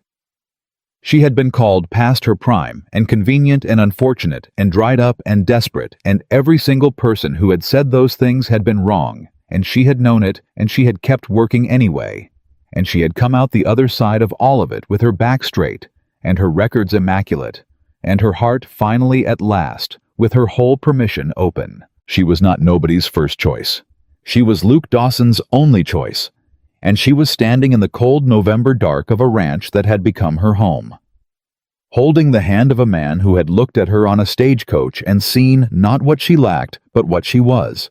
She was, without question, without apology, without a single backward glance at all the years of waiting and working and surviving that had brought her here exactly where she was supposed to be. The stars came out over Kansas one by one, the way they always did, without asking permission, without announcing themselves, simply present, simply burning exactly as they had always been. Margaret Hale looked up at them. She smiled. This, she thought, is what it feels like. This, the cold air, the warm hand, the lights in the window, the ring in her pocket.